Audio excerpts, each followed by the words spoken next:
What's up, everybody? Um, who do we have here so far? We've got Joe and we've got Shay. I actually do have a guest co-host for tonight, but she is running a little bit late, and it is Lexi. Lexi's going to be joining me in a bit. But I told her to just pop in when she's ready. Everyone make sure you hit like on your way in, and make sure you check if you're subscribed, because I'm only 30 subs away from monetization, which is a huge effing deal. So please check that you're subscribed. It happens all the time that I think I'm subscribed to a channel because I watch their videos all the time, and then I find out that I'm not. But anyway, yeah, just hit like on your way in, hit subscribe, all that fun stuff. I am going to be giving everyone a secret emoji later on in the episode, which you can post on the you can post the secret emoji on the comments, not on the live chat, but on the comments for the video. When we're done here, and that way I will know that you were here. And if you post the right emoji, then you will get 20 extra entries for the jacket giveaway. This one's my jacket, but this is the real thing. It's kind of covered in my husky's hair right now. This is mine. This isn't the one that you'll get, but I mean, this is the official jacket. It's super nice. I mean, it's got the inside pocket, and it's a little warm to be wearing it for the rest of the year, but but it's cool. Hey, Isle of Chocolate in Taiwan. What's up? I'm going to just put it over my shoulders. Oh, hey, Lexi's here. Okay. I'm only 2 minutes late. What is up? All right. How are you? 8:02 p.m. That is an excellent song by the band Four Squirrels from the 90s. That's how I'm going to start. All right. Can you hear me okay? Yes, I can hear you just fine. Okay. Hey, Jade's here. We've got Shay and Joe have been in here for a little while. Hey, y'all. We've got Kaiwan, Isle of Chocolate, and Jade, and Yassi. Hello, Yassi. So, oh my God, this episode was freaking. I'm showing off my jacket because, you can win one just like it. This is mine. So if you see any husky hair on it, don't worry. You're not getting the one with husky hair on it. All good. Mine would have pity and chihuahua hair. So we're good. Hey, Matt Chavez is here. Ooh. JJ. Hey, everybody. Sorry, this light is atrocious. Give me a second. I just want to say, I kind of wish that they had just stopped the episode with Ty and Van kissing. That's all we need to see. We don't need any more. That was how long we have all waited for that. Yeah. And it was, I could just as soon as it happened, I could almost hear millions of fans just popcorn going everywhere. I watched it by myself though, because I need to concentrate. Yeah. So it looks like next week's going to be a kind of pivotal moment. Ooh, really? I didn't even watch the tidbit that's a minute and a half for next week. I didn't even watch that because there was just so much information and so much going on in this episode. It was almost too much to think about next week yet. Yeah. By the way, Isle of Chocolate just mentioned live. Yes. Jade and Courtney will appreciate this, that I'm finally talking about somebody other than having a crush on somebody other than Simone and Kevin Tan. I was so freaking in love with Ed Kowalczyk from Live back Oh, in the day. you know, I've seen them in concert 4 times. Yeah. 4 times. Yeah. I've seen them a couple of times. I saw them a couple of times. They did a bunch of festivals and stuff with other bands, and it just happened that, you know what I mean? I was like, oh, okay, see them again.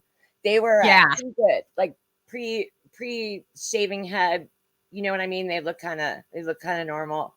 So, Yeah, for sure.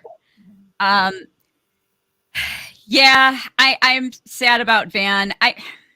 You guys, I'm I'm really sorry. This one's tough for me. Like I don't know how much I want to talk about that whole thing. yeah, I felt like that was very unnecessary. Yeah. You know what I mean? Like not that we don't love and respect people that unfortunately have cancer, but I feel like these characters are just dealing with so much. Yeah. And you wanted her to be in, you know, like the final, I want her in the 5th season. I'm going to be kind of mad if she survives all of this. And then the big C, that don't do that. It's not real life. It's, you know, so give us something. Yeah, exactly. How far did you guys get into the episode at all? Did I miss anything? Any big beginnings? No. Like I just came on and I said hi to a few people, and then you you popped on. I wasn't super late. I'm being attacked by dogs over here in the side. If you see me getting distracted, because I literally just walked in the door and changed my clothes, and you know I always have to have like a special shirt for all the episodes. Oh, and I was so rushed and crazed. I love you so much, Cal, and thank you so much again for having me back. Yeah, of course. I literally screamed out loud because you know I used to work with the Nirvana tribute band. Yeah. And I actually yelled, coming in hot for the win at my television alone because of Nirvana. And yeah, you just have you have like the perfect shirt to wear every time. I do.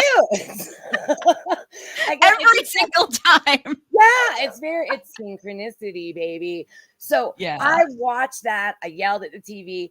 And then I also, what was really great, and I don't know if it was intentional or not, but I was like, oh, our very own montage of heck right smack in the middle of Yellowjackets. And if that was intentional, great. You know what I mean? Like, bravo. If not, something really cool that I saw. My face is like glowing. I got one of those weird lights. No, I think you look fine. You look beautiful. Okay.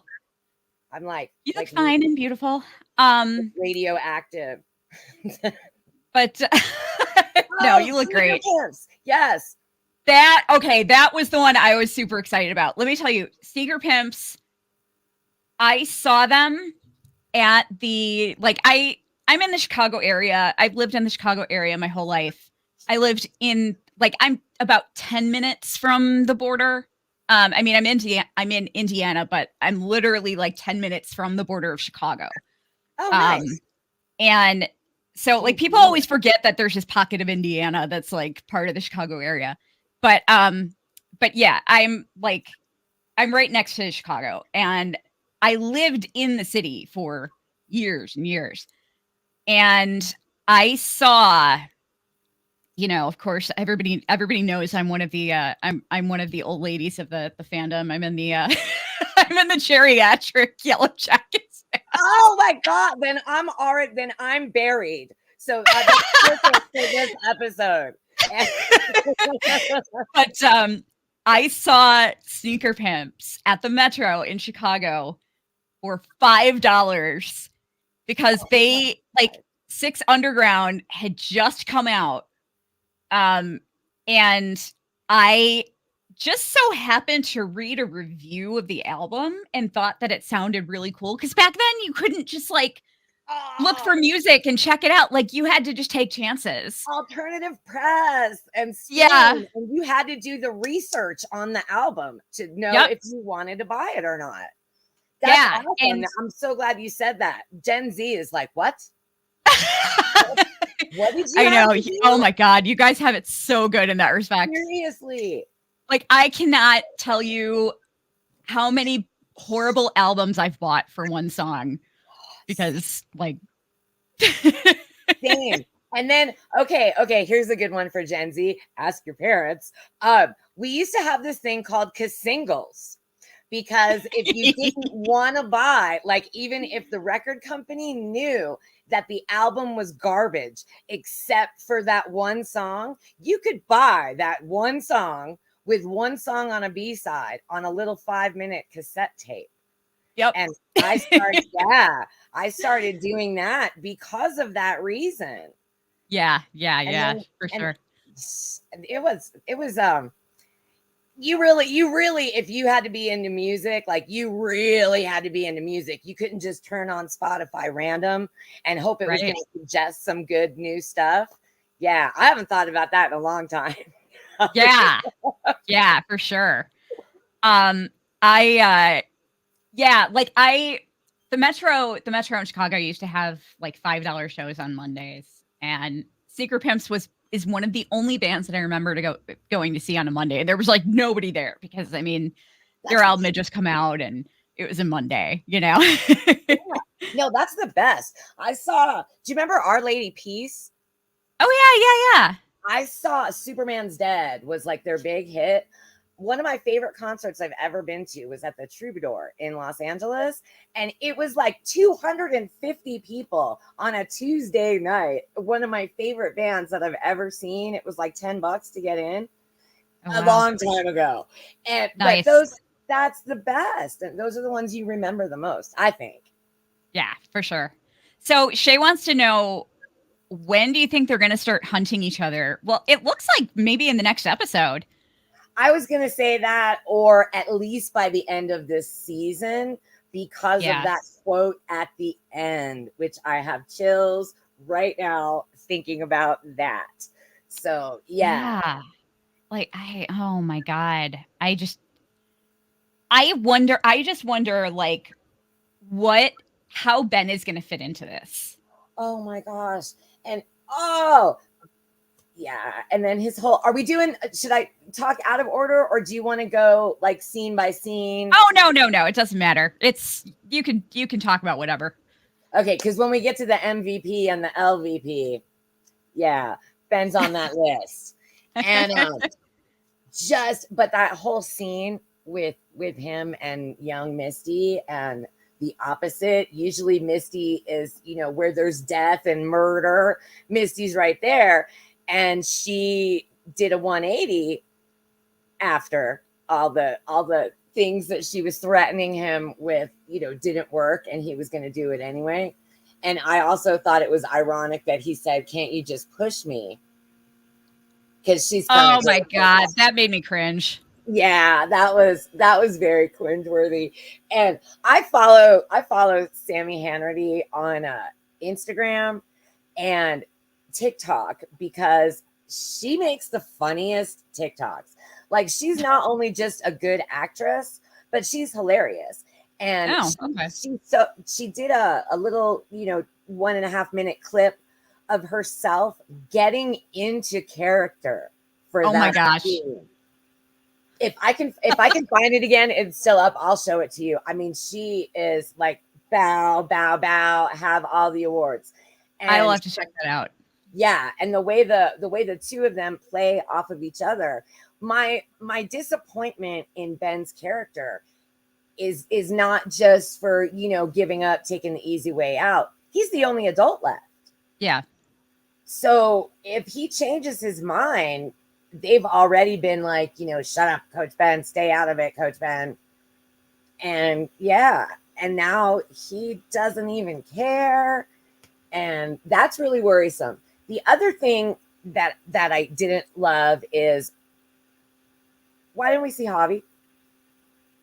And it was just, like, hey, can you get Javi out of the room? Because this next 6 minutes is going to be like, you're going to have to look away. And he didn't say anything. I don't remember seeing him. And they No. just kind of left us hanging out to dry with that. Yeah, I don't So- understand what's going on with that. Maybe he they don't need is a he is a kid. So I'm sure that has a lot to do with him being able to film.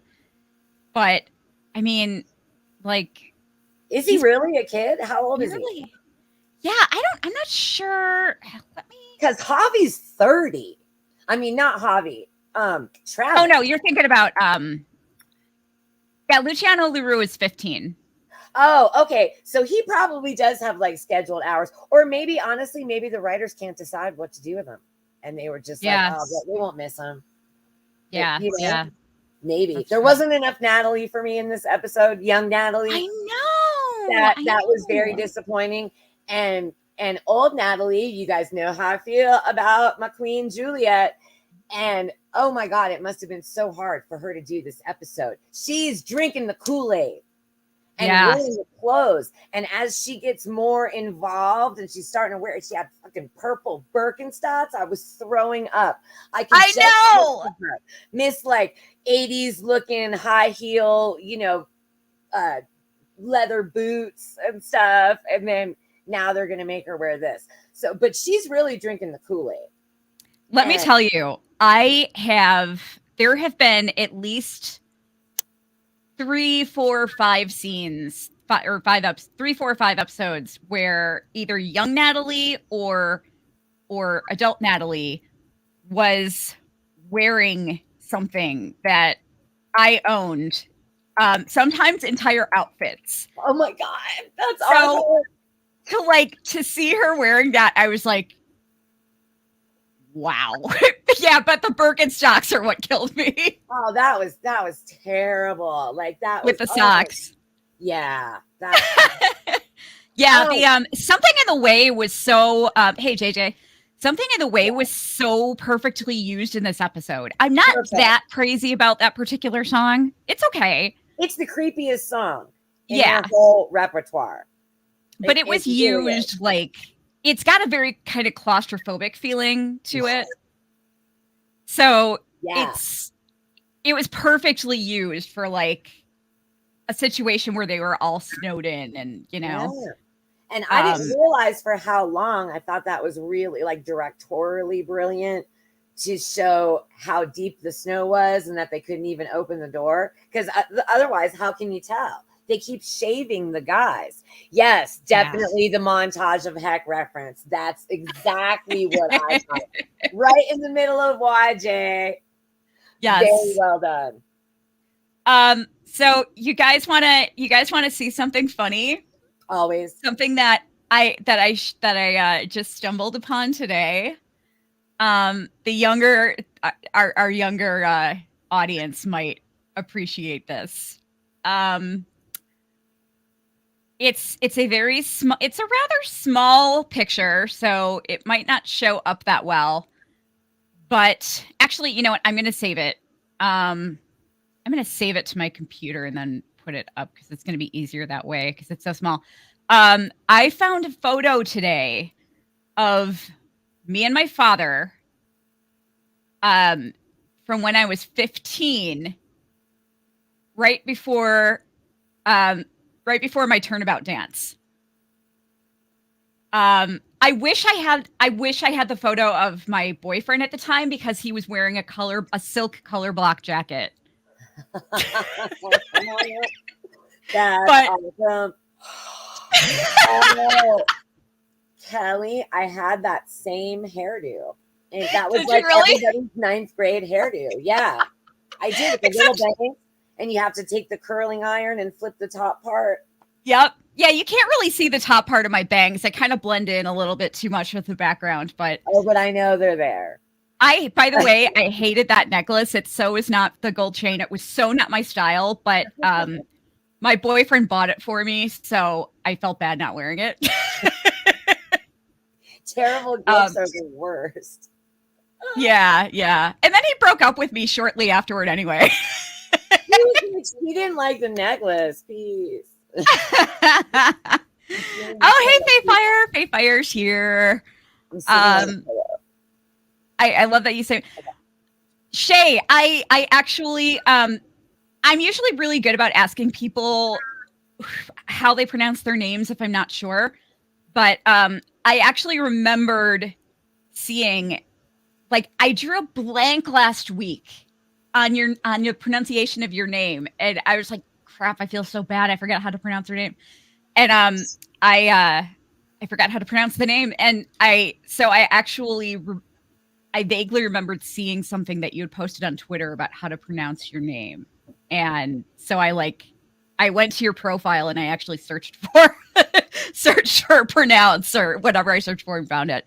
So I hate when I feel so bad when I can't pronounce people's names right. I know I've like messed up so many people's names. But you know, Shay is nice and easy. Now it is. I had no idea. Yeah. I think his boyfriend split up with him before they left for the trip. Yeah. Yeah. What did you guys think about Lexi, what did you think about that whole Ben and Paul thing? So I kind of think I even have notes. I have notes, of course. So I think that Ben's sort of hallucinating. Now, Yeah. if everybody is starving, Ben is really starving. His leg never healed totally properly. He doesn't have proper medication, antibiotics, and he didn't eat Snacky Jackie. So I feel like he's really starving, and that can cause your brain to play tricks on you. Yeah. And maybe his brain is showing him, you know how sometimes you'll have a dream and like your mind, you want something so badly that you end up dreaming about it. Yeah, And yeah. I kind of think maybe it has something to do with that. And because the last few kind of, you know, flashbacks, not hallucinations, but actual flashbacks that we saw might not have been like, were they real? Is that what he's just kind of fantasizing about to disassociate because he doesn't want to look at Shauna's vag? And you know what I mean? And I don't mean to bring up last episode, but you know what I mean. No, it's okay. Yeah. Right. Yeah. So like I think if everybody is losing it a little bit, I think Coach Ben is a little farther on that brink. Or for sure. Not just the proverbial ledge. I mean, he was actually out on a ledge. It's almost like he knows what's going to happen, and they're just going to end up picking off each other one by one. Oh yeah. So the survivors stay fed, and you know what I mean? Yeah. No. I see. I totally see what you're saying. My whole take on the Ben thing, on the Ben and Paul scene, was I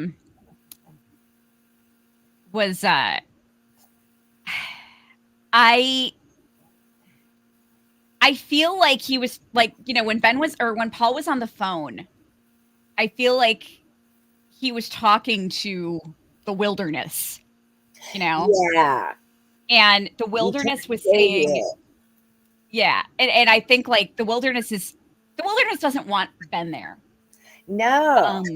And they want him to just check out. And I think that's also part of why he's like imagining Paul. And because they want him to just like, they want him to follow Paul, you know, Paul left. Right. But Paul also said right before he left, "We all love you, Ben," which is what everyone said to Jackie. Oh. So I think that basically the way I interpreted that was when he said, we love you, I love you, or we love you, Ben, we all do, or whatever he said. The way I interpreted that was him saying, look, the wilderness wants you to kill yourself, but you need to pull it together and not do that. Right. That's kind of how I interpreted the scene, you know? Like, we all love you, Ben, was basically the acknowledgement of the wilderness wants you to kill yourself. Yeah. But like yeah. Jackie was easy. She was easy prey. I think the wilderness wants to get rid of anyone that has any morals and decency left. Yeah. And seriously. And I'm trying to see, I keep leaning over. I'm trying to read my notes. And my roommate's chihuahua is shoving this ball. Oh, like, that's so cute. In my back and just like nudging me, like, throw it, throw it, throw it. Like, that's so adorable. She'll do it all night. Guys, I so do not want to. I promise you I will not be doing this all night. This is only the last photo that I'm going to show you guys, but it's basically I just wanted to bring this up because this was the other photo that I just recently found. This was senior prom. All of the girls that were in my group. There's me in the front. Yes. Well, I love that you have this picture. Oh my God. And girlfriend with the gloves. I totally had gloves at my school dance. And oh yeah. A lot of the girls. I'm actually surprised that my friend Jessica here is the only one that was wearing gloves because everyone had gloves. You look so cute. Oh, thank you. I liked that dress a lot. But okay, that's it. I promise I will not show you anymore. I just thought like, it's a show that covers the 90s. I thought maybe you guys would like appreciate seeing, because I was in high school at the same time the Yellowjackets were. So I always appreciate it because I feel like when they do the 90s revival stuff and the clothing that you see in the stores, I feel like the kids think that the 90s was a little cooler than it was. Right? Like the beginning of the 90s, you still had those rollover bangs from the 80s, and we didn't really get rid of those till like 94, maybe 93 if we're lucky. Yeah. And it's just, yes, absolutely. Where's Javi? That upset me. There was another thing, the mention of haggling with the wilderness. Do you remember that? Like saying does or doesn't it? Let me see what is happening. Coaches. Kaiwan uses a text to speech. Oh, or a speech to text. Yeah, so it doesn't always come through 100%. But it's perfect, and sometimes I have a mini stroke, like trying to read it, especially when I was driving. Oh, I'm like seriously. Sometimes, like the way I can't even do speech. I can't even do speech to text because like mine always comes out horrible, and for some reason it picks up on my lisp. It totally picks up on my lisp. It's so annoying. No. Oh, it's terrible. Juliet was fantastic. Love how the rest of them were hiding the booze. Yeah, that's good for her for not. Good for her for not like. I mean, that shows that she's she's in a good place right now with her not drinking. But is it a good place, or is it what like people in AA refer to as the pink cloud? Like when you're first sober, like your first 90 days of sobriety and everything is like rose-colored glasses and you want everyone else to be so, you know what I mean? And so I don't know if it's just that or if she's really coming to terms with everything. I think if she really is coming to terms with everything and she's found peace, like in the very beginning, in the first episode in season 1, right? And she's all, right? I think we haven't seen Natalie break yet. I think that's coming. Oh, no, don't say that. Don't say that. I know. But it's always like the strongest character that's going to have that kind of arc. And I'm not sure if it was the gun in the mouth or not. I'm not sure. Maybe that. Listen, there are 2 characters that I will fucking treat like they're real people. And it's Carol from The Walking Dead and Natalie. Right. like she needs to be in the series finale, and nothing needs to happen to her. Last season was stressful enough for all of us. God. And yeah, I swear to God, if anything, if her breaking point, if she has like another breaking point, and if it has anything to do with Lisa, I'm gonna throw up. Nothing better happen to Lisa. oh yeah, Nothing. If anything happens to Lisa, I'm gonna be like arrested for disturbing the peace. I feel like, and I'm gonna throw this to the listeners. What I feel like there's more to Lisa. That Lisa was not just an add-on character, or they could screw us again with Adam, because we all wanted, Adam to be Javi or this and that, and they told us he wasn't. But so maybe like 10% of me is like, maybe she's just a regular new character, but she's somebody's something, and there's the 20-year age difference, and we know it's not Shauna's, son that died or whatever. But yeah, so we also haven't seen Shauna really go through it. We've seen her handle everything, but I feel like the very last scene is how they better start the next episode with Jeff, when Jeff calls the farm. Yeah. Tell us in the comments what you think about Lisa, and let's go. I've been dying to talk about this since I watched this part with my mouth like this. Let's talk about all the different chores and Misty in the isolation tank, because oh my God, I was like, am I high? Oh wait, I'm high. Is this an acid flashback? Like I didn't know what was happening. But the best part, and we can break it down, however you like, but I saw on Twitter. By the way, Lexi, just on the subject, I had I've been having, Lexi knows I've been having, Lexi and I have both had a really rough day today. And so I popped a couple of Wonder Minis. Of what were they? I popped a couple of Wonder Minis before we started. What are those? They're like little, like 3 milligram, like edibles candies. Yeah. Nice. Yeah. This is half of a 50. So oh wow. See, that would kill me. That would be like, I would either be asleep or I'd be in outer space. No, dude, the anxiety. I'm MMJ all the way, and these are delicious. If you're in the Denver area, stop by Cake and Whistle. Tell them Lexi sent you. Yeah, I like when I took my Wonder Minis, I had to like drive 10 minutes away to Illinois to take them because I wouldn't break the law and take them in my home state where it's illegal. I love that about you. So right, loopholes. We love loopholes. That's why I live in Colorado. I grew up in Florida. I'm not trying to be horrified every 5 seconds for taking medicine, but you know what I mean? Yeah. Everybody has glasses of wine, what have you.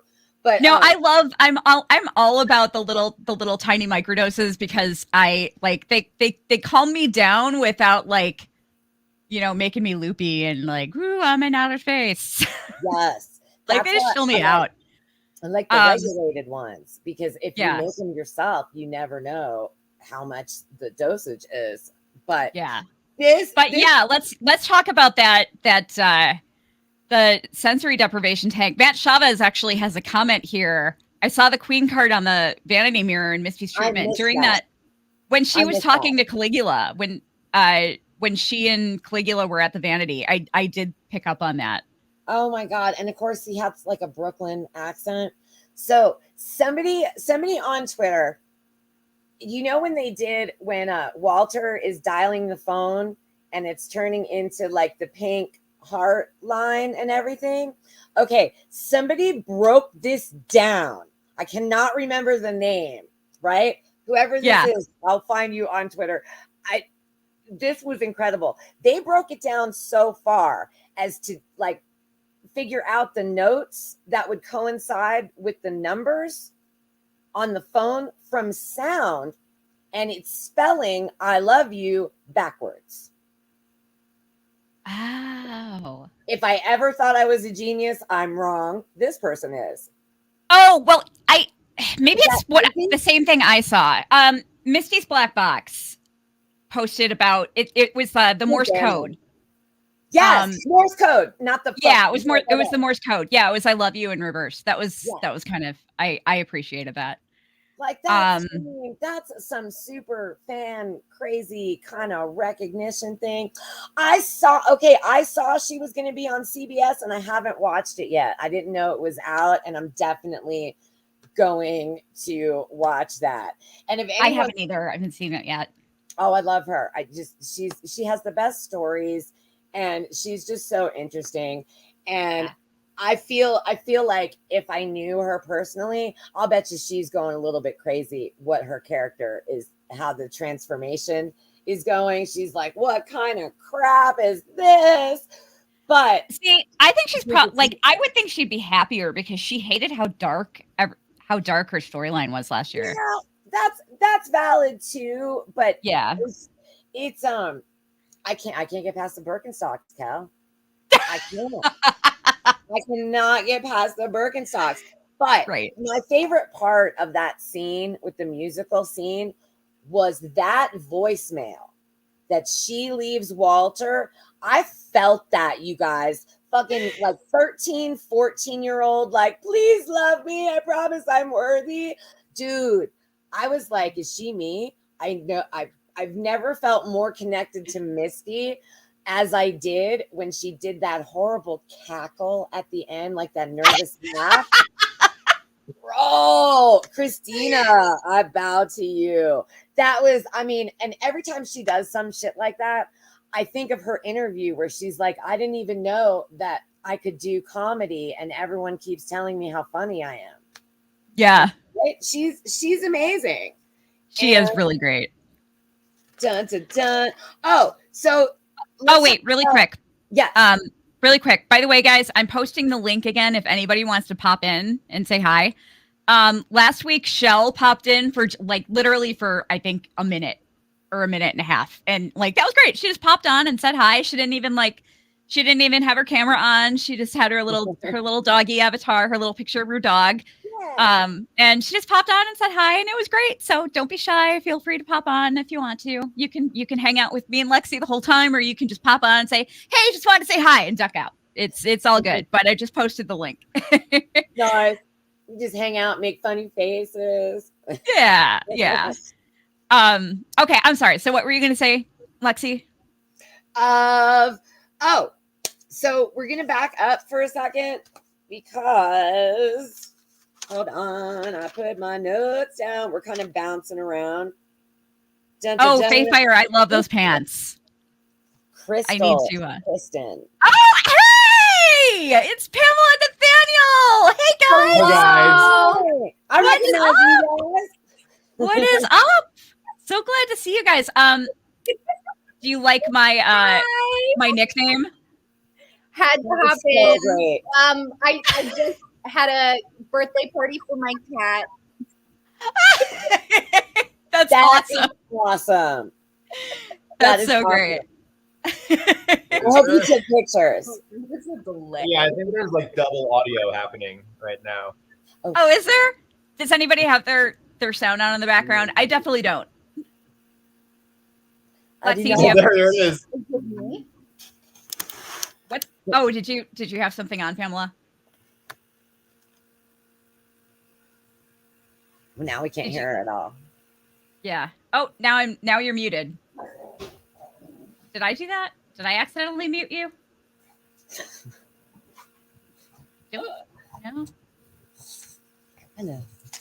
Okay, wait. Try talking again. Can you hear me? Okay. Yeah. Now you're back. Now it doesn't sound doubled. We're gonna hear me again in a second, I think. Hello.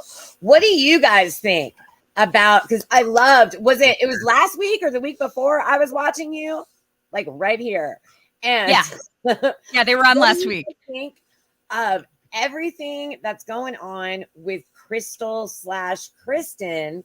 Misty doesn't want them to eat her because she was her only friend, but she wanted to make a broth out of Snacky Jackie's bones. And so like I don't really get that there. And half of me thinks that she was digging exactly where Crystal fell. Oh, I figured out the issue. I had this open in 2 tabs. I was like, what is happening? That's why sorry. I was like, how are they talking and able to understand what's happening? I heard that's so funny. Everyone was talking over like themselves. I heard their own audio interrupting their own audio. It was okay. Sorry. All right, now we're fully with you. Also, I had an A24 theme party for my cat, so that's why I look like this. That's awesome. It's got this shirt. Oh, that's awesome. That's awesome. Rick Ross, love Cape Fear. That's one of my favorite De Niro's too. She was great. Little fangirl thing about Juliet is that she was nominated. She was the youngest person to ever be nominated for an award. Was she really? Acting, for that movie, for Cape Fear. And I saw her on an interview once and she was like, she was like 14, 15. She didn't even know how important it was until an after effect. Oh, we'll get back to the parallel universe. That's at the end of my notes. All right, yeah. So what do you guys think is going to happen with Crystal? Do we think like the wilderness got her? We haven't heard anything about Javi's friend.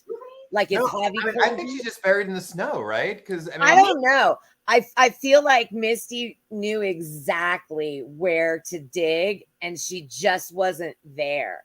And it looks like the exact spot.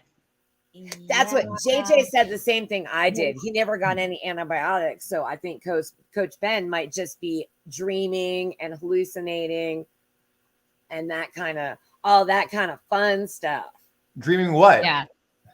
Oh, we were talking about before you guys got in about Coach Ben and how he's having right, and then I've been half out. Yeah, I've definitely been on team like he's dissociating, and he's just like that's like his like device. I also think that's more interesting than there being a parallel universe or whatever where he's okay. Yes. I felt so proud watching this past episode because I was like, Antler Queens nailed it. Antler Queens did nail it. The therapist. Yes. Yeah, the therapist. You guys called that. When people were like, "Oh, he's shaving because he's getting ready to kill himself," I was like, "Oh, nailed it again." Yep. That is entirely the brilliant chat because, like, you know what? I'm just gonna go with your guys's like. I'm not going to trust anything I think anymore. I'm just going with the chat because the chat is way smarter than me. Yeah, because this show is crazy and anything goes. So when something like that happens, and thank you for the notification, something like that happens, and I scream, "I knew it!" like so loud that the walls shatter. And it's so crazy, like anything could happen. But when that happened, and I'm telling you, I only thought that because of United States of Terra. If you guys have not ever seen this, it's on Showtime with Toni Collette, and she has DID. And she has like 6 personalities, and one of them is her therapist. But they totally one-upped me, though, with that, and then the veil, and then I seriously have chills right now. And then Simone is just, and even she freaks out. Yeah.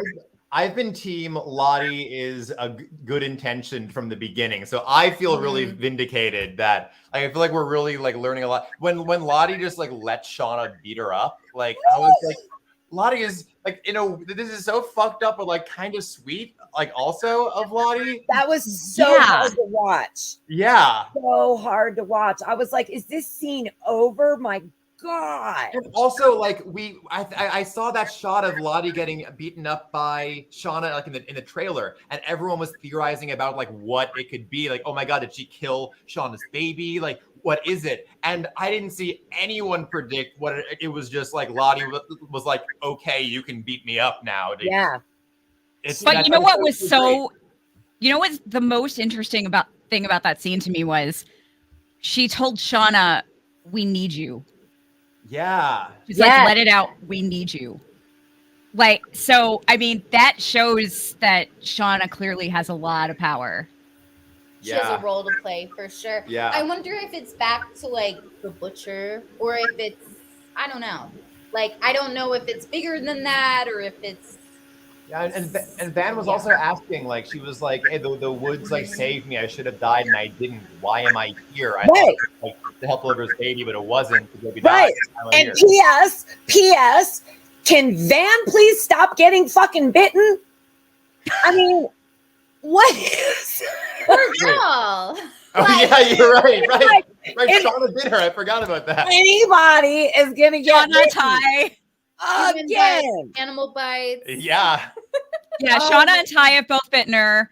The wolf bit her. Like, yeah, she's getting bit. She's getting bitten up a lot. Yeah.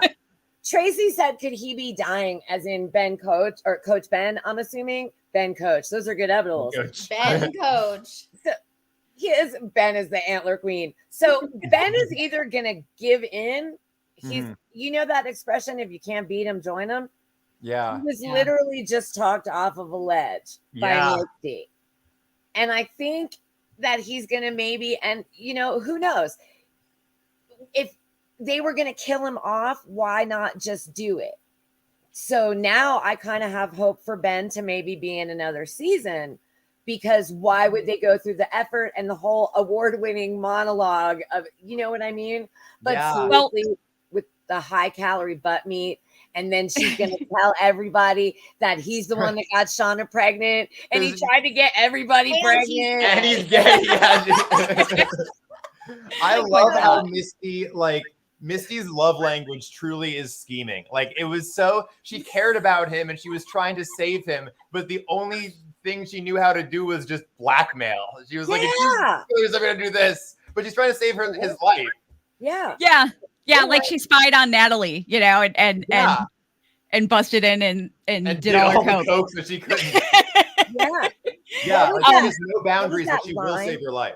Yes. What was that line I think Shauna had where something about Misty, because in all her spare time, she's like practicing how to be a perfect serial killer. And she's like, why does everyone say that about me? Oh, that was the other part I wanted to talk about with the young cast, was Misty overhearing them figuring out that she really did kill Crystal. And now they have to pretend to look for her. I'm sorry, I meant to bring that up before she goes to the place where she thinks she fell. So, and all that snow. I really think as much as we know about Misty right now, she's like MacGyver. Before, you know what I'm saying?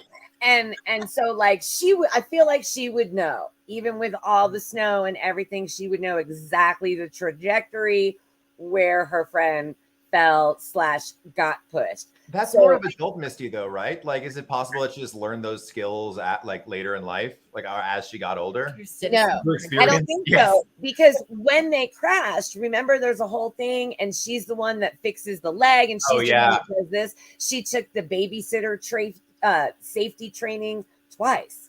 So that makes me think that she would just live the rest of her life like this. She probably went to nursing school twice. Right. You know what I mean? Yeah. I really feel like, and she knew how to take the thing out of Nat's car, disconnect it without ruining the car.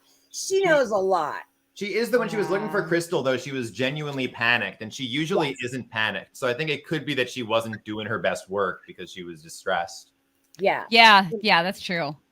You know, one thing I wanted to say about Ben, there was that scene in the trailer that we haven't seen yet, where he's got like some of the other girls around him and he's starting the buzz chant.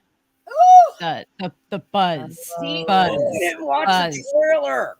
Yeah. I don't know yet. So yeah, it's like he's trying to rally everybody. But he also at the same time, like when I watched that in the trailer, I felt like he looked worn out and exhausted. Yeah. When he was doing that. So out of the woods, right? What's that? We all agree he's not going to make it out of the woods, right? I don't know. I agreed. I think it was Rick Ross just said something that like his hallucinations keep happening. And it's going to be a big demise. And that's going to be like, not only will we be destroyed, but anybody that has like a little tiny glimpse of goodness left in them that's stranded it's going to be Lord of the Flies, man. Yeah, he's kind of like Piggy. Yeah, he's a piggy. Yeah. Because they were even talking about, we're gonna eat you, and I don't care, and the high calorie butt meat. Kelly's, I can't think. My nickname, my nickname for tonight, high calorie butt meat. So good, so funny, so good. So, hey, Fowl, good to see you. And then adult timeline. What was the most impactful? Is that the word I want? Like what hit you the hardest, Cal, in the whole episode? God.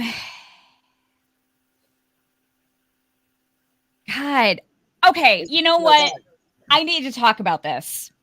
Because there's something and I fully realize, we're not traumatized people are not a monolith.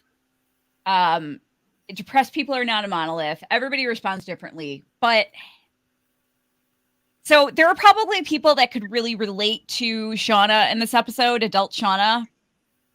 But I personally could not get behind the whole goat thing. Because I have to kill it. She's somebody that she talks about holding everybody at arm's length, right? Yeah. That's something that I've done a lot in my life. But I've also always had dogs. Yeah. That I love and take care of. And that didn't necessarily change the fact that I was afraid to get close to people. You know what I mean? It didn't really change anything about my relationships with people. It was totally different. Foxy heard you say dogs and now. That's so funny. She weighs 60 pounds. Let me see if I can pick her up. By the way, I really agree with someone in the comments who said Twin Peaks dream was very Twin Peaks meets all that jazz. I literally texted Pamela and I said it was a theater kid version of Twin Peaks was Misty's dream. Oh my God, that's such a great description. I've been waiting ever since I saw that shot of Misty, the way it was framed of her in the black turtleneck. I saw the red background. It's in the opening credits. Yeah, in the opening credits, I'm like, I can't wait for whatever that is.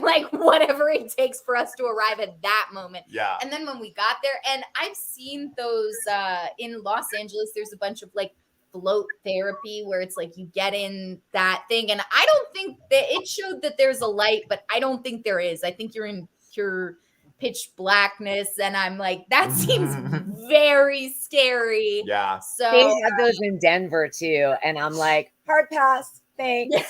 Yeah, they have them out here too. If something's too messed up for Misty to do it, then no one should do it. Seriously.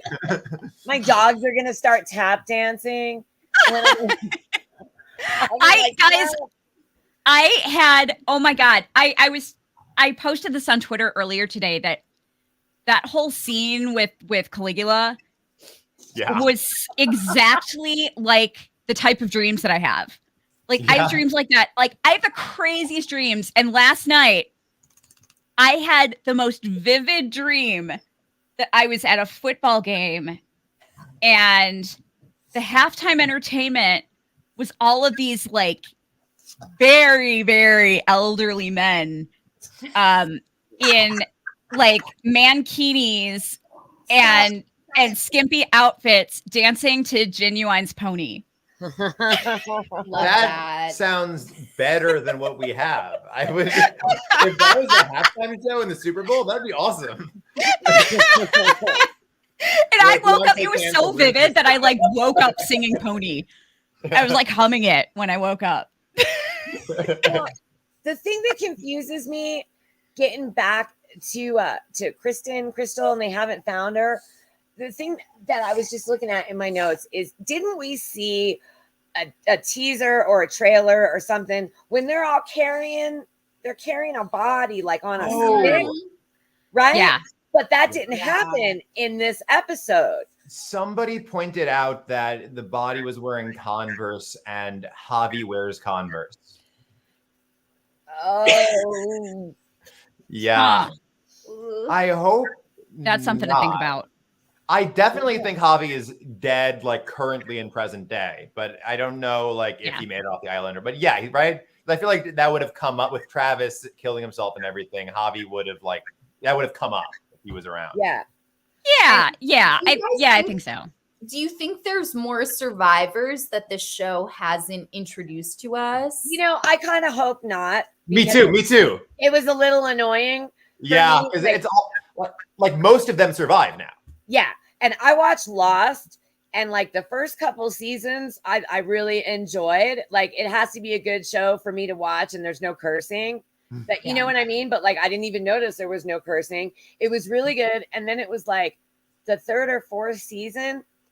Oh, there's another side, like what they did with that one show on Amazon. Oh, now there's a whole nother island. There's a whole new cast of characters. Oh God! Right? Yeah. And the new characters that this season that we were introduced, the first couple episodes, I was annoyed, and I was like, I'm so invested in all these other people. Yeah. Who is this? Are they real? Are they hallucinating? And so I kind of hope, you know, maybe one we meet like Javi's friend or whatever. But I've seen a lot of people on social media that are like, I'm going to be so mad if it turns out that they're all dead, and it's just like Lost. And sorry if you were going to watch Lost because I just ruined it. Well, that doesn't really happen to us, though, right? I feel like I've seen Lost, but I don't want to spoil Lost, but that's not really. That's not really what happens in Lost, though, right? Yeah, that's kind of, it ends.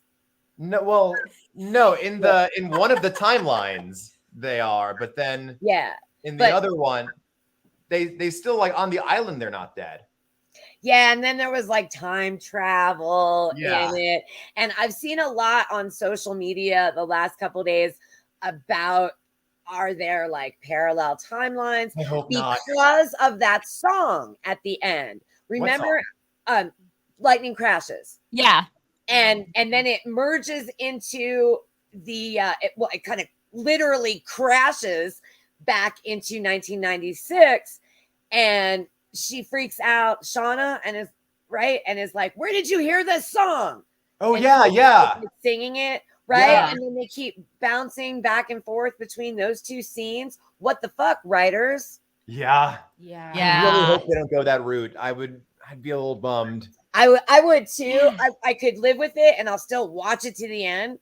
Yeah. But okay. And the Man in the Woods, is it like we never learned anything? The season's almost over. Who's Cabin Daddy? Yeah. I really I'm surprised at how much has been answered this season, but that we haven't gotten there. Because I just felt like season 1, was very Cabin Daddy heavy. Yeah, you're right. So did they even mention him this season? No, and I mean, especially ending with him being to Jackie, like, oh, we've been waiting for you. I'm like, okay, what are they doing? Yeah. What are they making us wait? Afterlife of the cabin? I want to know. Yeah.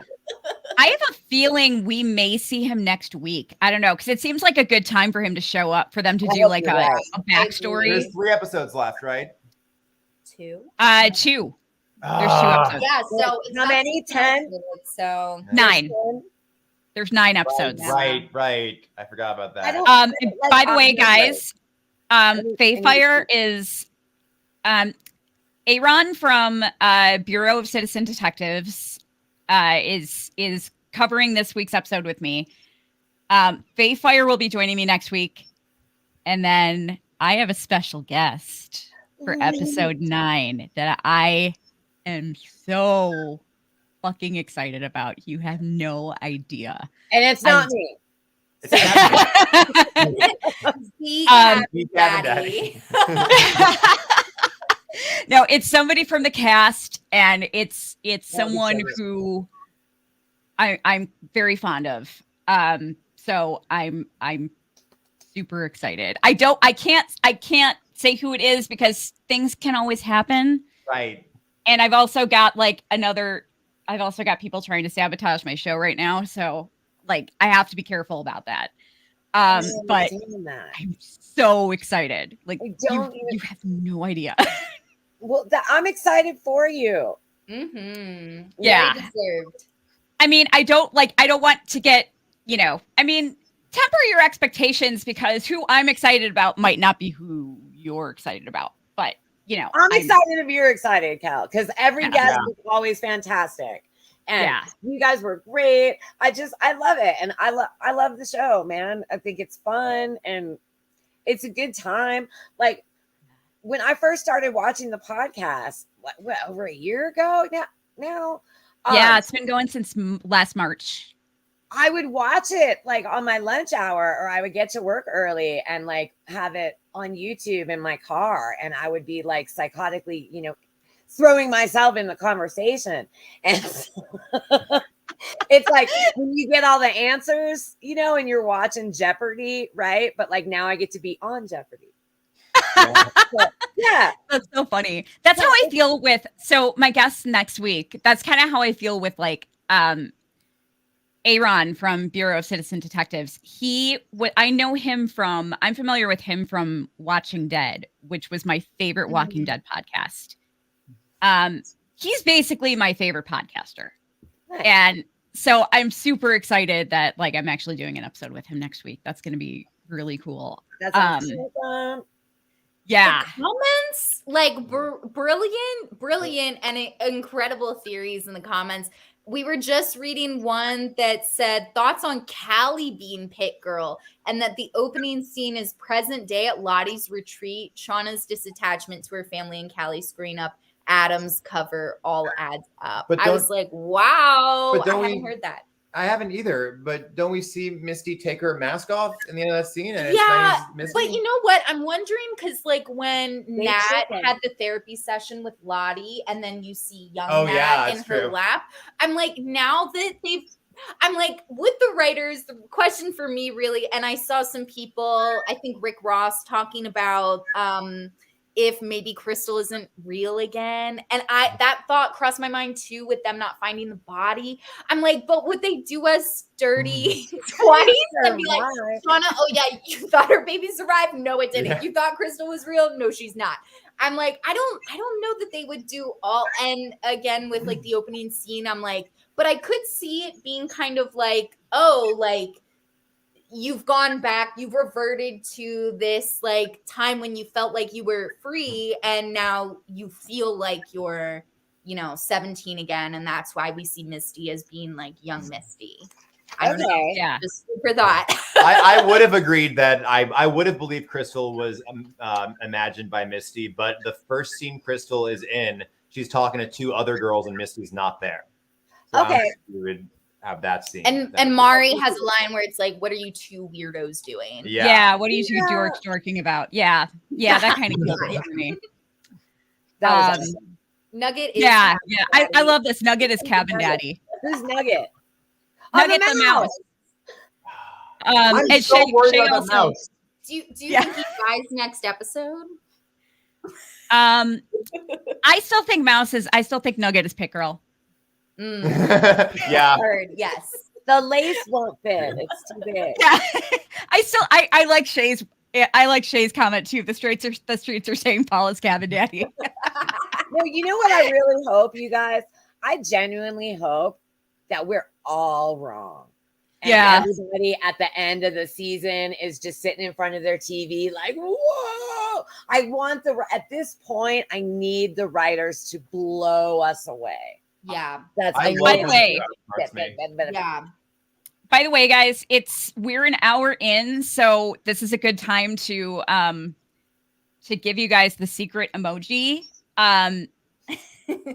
Put a cat face emoji, any cat face emoji, not in the live chat, but in the comments on the YouTube video, and that way I will know you were here, and you'll get 20 entries for the jacket giveaway, double if you're a patron.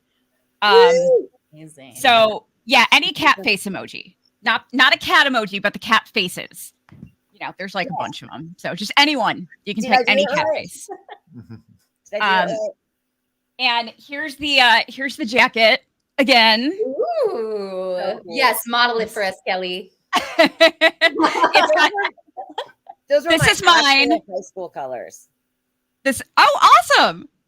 This is my jacket, but so you won't get a pre-worn one. I've got the giveaway jacket sitting in a closet in a bag. I love it. But yeah, it's exciting. And also, guys, make sure you're following on social media at the Antler Queens. Things might be changing a little bit. I don't know how. The health situation isn't good. I'm definitely going to be going through episode 9, but if I don't get the surgery that I need, I'm not going to be able to keep doing this for much longer. If I do get the surgery that I need, then I'm going to be expanding a whole lot, and covering a lot of different shows. There is you can actually, if you want to contribute to my surgery fund, because I just can't, I've needed this surgery for over a year, but I just haven't been able to get it because I can't, I'm on SSDI because I'm disabled and I can't afford the deductible. But if you want to, hang on, let me hide this comment here. If you want to donate, you can donate to Spot. You can go to spot.fund/Kelly needs surgery. And you can, you can donate there or just share it on your social media, whichever. It would help me out a lot. Every little bit counts. But yeah, like if I can get the surgery, I'm going to keep going and I'm going to be expanding. So you may see like my social media looking a little bit different. But I'll keep covering Yellowjackets as long as I'm podcasting, but I may just be expanding. And Lexi is going to be hosting H Block Queens with me, as well as Jade. Lexi and Jade and I are hosting H Block Queens, the Wentworth podcast. So that's going to be exciting. If you guys haven't watched Wentworth yet, it's on Netflix and it is amazing. It's like, it really is. If you like Orange is the New Black, I think it's kind of from the same story, but they're in Australia, which just makes everything cooler. Yes, for sure. Nugget is the 8th survivor. I hope so. That'd be amazing. The mouse is like 20 years old. Yeah, we have a 30-year-old mouse. Yes. Hey, you guys. The synopsis was just posted for next week. Do you want to see it? Yes. All right. I'm going to bring it up here. This is kind of exciting. Watching like this. I know. It's how I feel. Yeah. I kept checking the wiki like, oh God, of course my screen is freezing up. Damn you. Okay. Wait, I think I've got it now. Hang on one second here. Yeah, I kept checking the wiki. I'm like, when is it going to be posted? When's it going to be posted? Because I'm so excited to find out, like, you know, if they're going to start hunting each other next week or what. I feel like at least by episode 9, because the rumors about it are pretty heavy. So yeah, really. It's so curious though that like Javi brought back that queen card with him, you know? Yeah. Yes. Like that's kind of crazy. That's why I need more Javi. I need to know more about where he was. They brought him back 3 episodes ago? Oh yeah. We haven't seen very much of him. I don't think we saw him at all this past episode, right? No. Just we saw like a flash of him. Yeah. Okay, guys, I've got the episode description.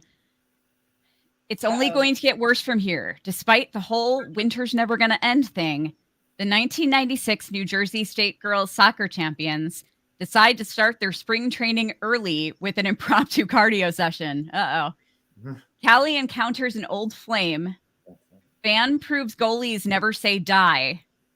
Most of the adults intentionally commune in the sharing shack. And Lottie baby, I hear the Blues are calling for tossed salad and scrambled eggs. What does Mercy. that even mean? Frasier. What? That's a Frasier reference. The Oh, that's the song. the theme song. Yeah. Yeah. New episodes oh, of Yellowjackets. the Okay, yeah. therapist. Right? Oh! He's a therapist. Yeah. Oh my God, that's brilliant. The what? Brilliant. Fraser is a therapist. And Lottie Yeah. has her like fake therapist. Yeah. Okay. Yeah. Oh my God. Brilliant. So I was- Amber okay. Queen is her therapist. Right. The Hitler Queen is her therapist. Sorry, I would have hated it. my if that head my was therapist.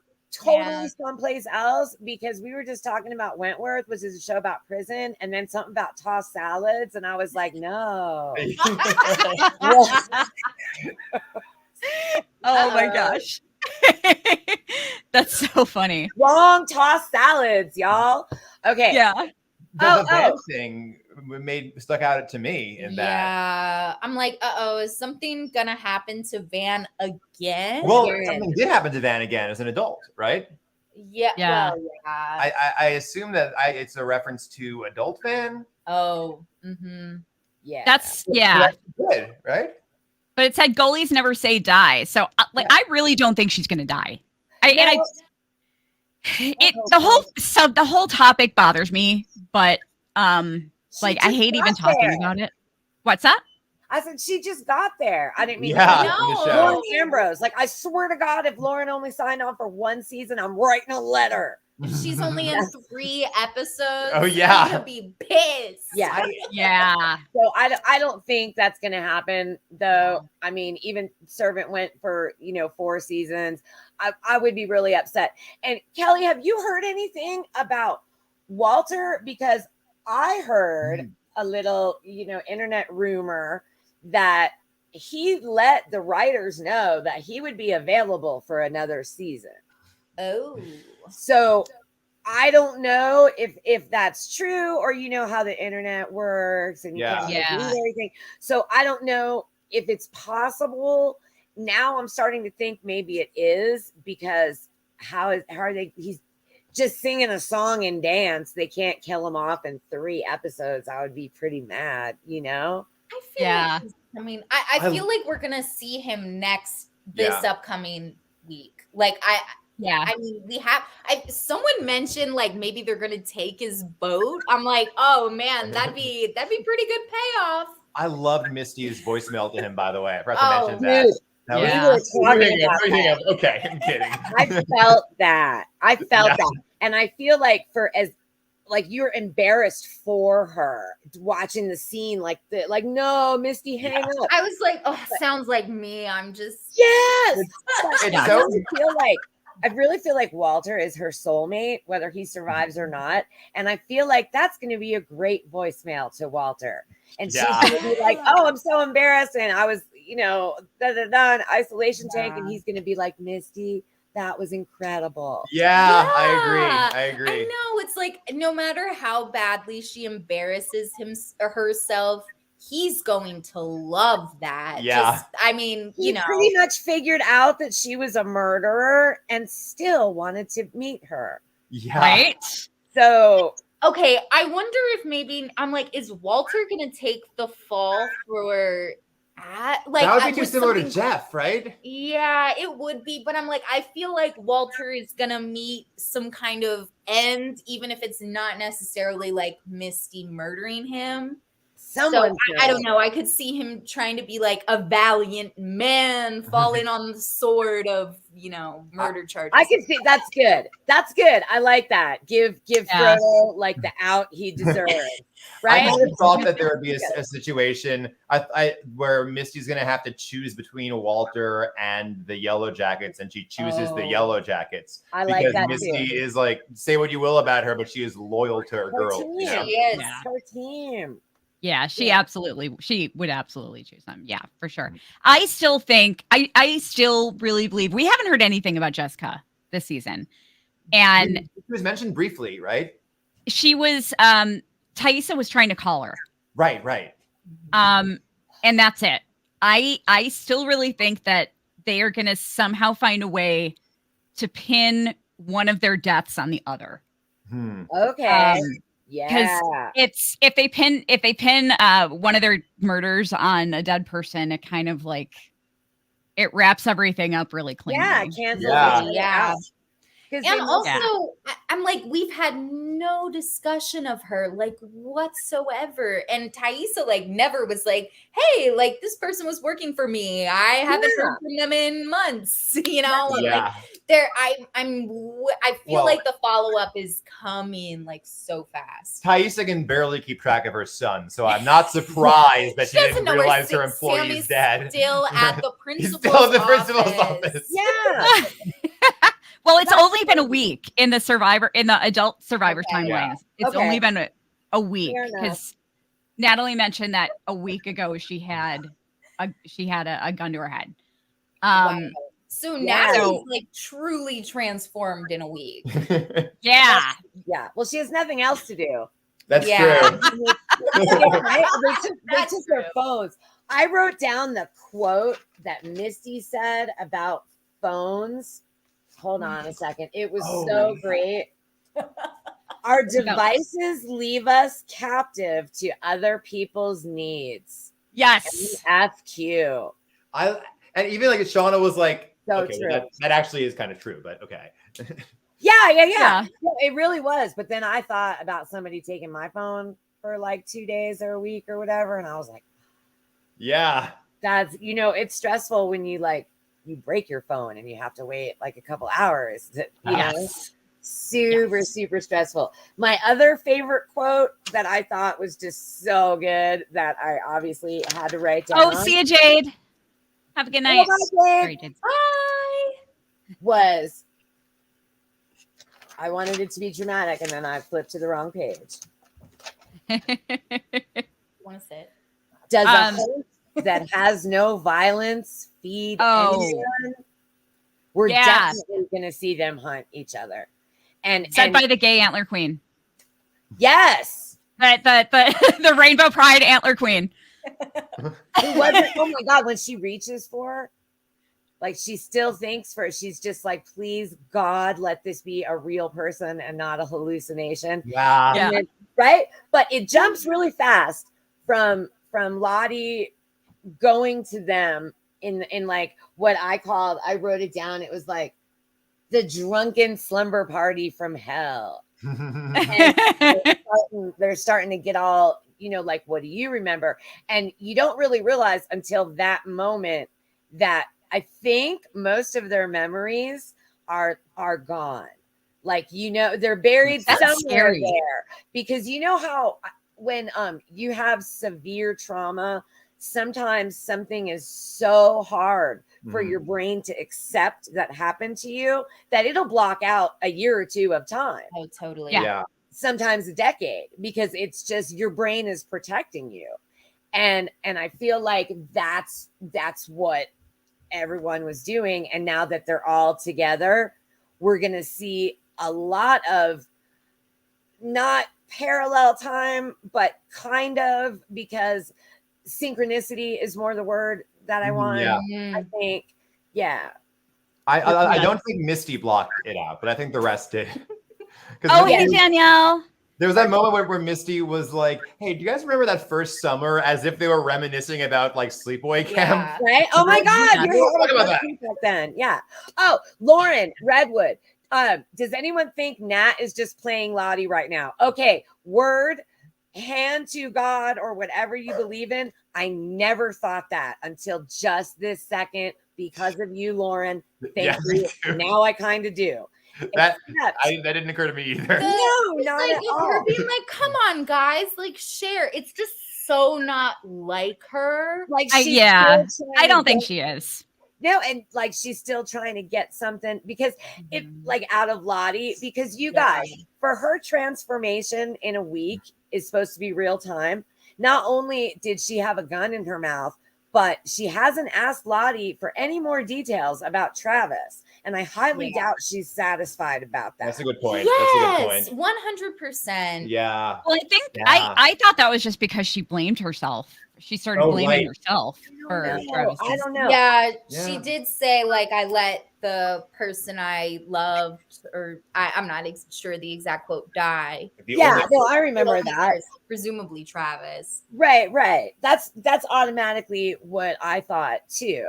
But like, I mean, so the wilderness, the forest, or what have you, something about it, I feel like is going to get brought back because they're all in the same place.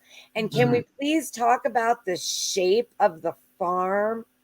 I know that we originally only saw it like on the last episode, but that's how it starts. And they better start with Jeff's phone call. I really like I love that phone call. Pick up right where it left off. I love that because that's exactly what I feel like the fans want to see. But let's talk about Jeff, everybody's favorite putz. I love Jeff. Number one himbo king. Number one himbo, Yes.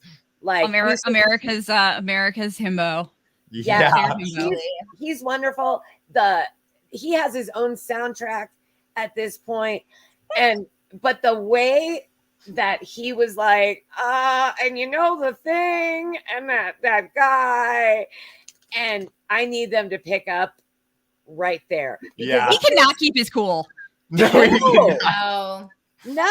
He's so bad at crime. Thank God Shauna's finally with Misty, and Misty can tidy this up a little bit. Shauna did not internalize the cookies message. No, she failed the cookie reading assignment completely. Yes, she absolutely failed that. Foul. Yeah.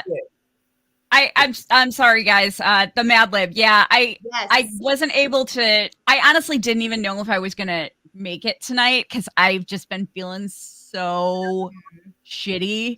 So I didn't get time to put a Mad Lib together. I'm sorry. So I told her she had to do it, or else the butt meat quote would just fall on deaf ears. Yeah, the butt meat convinced me. I was like, all right, fine. I'll do the episode just so I can have the butt meat. My high calorie butt meat. Yeah. And I was joking around at work too. I've got like a kind of a booty going on, and I was talking about the show and comparing it. A couple of the kids had seen the movie Alive, and they were like that.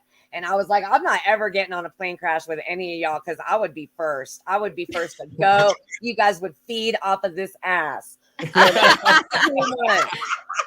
Oh my gosh. Did you do the MVP and the LVP, Cal? Well, those I usually just do for the recaps.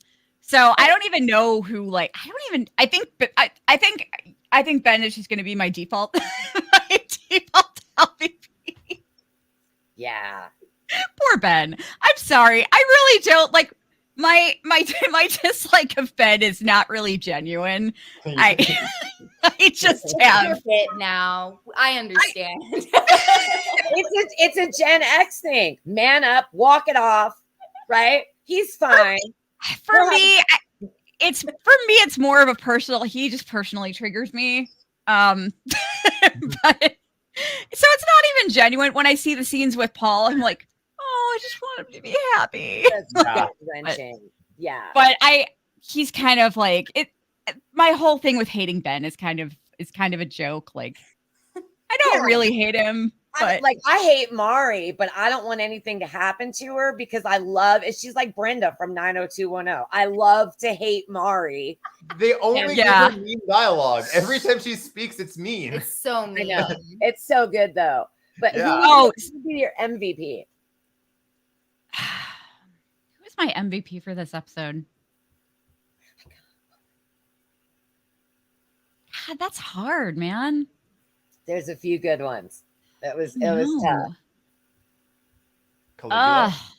Caligula, yes. Yeah, that's a good one. Caligula is the MVP. Nice.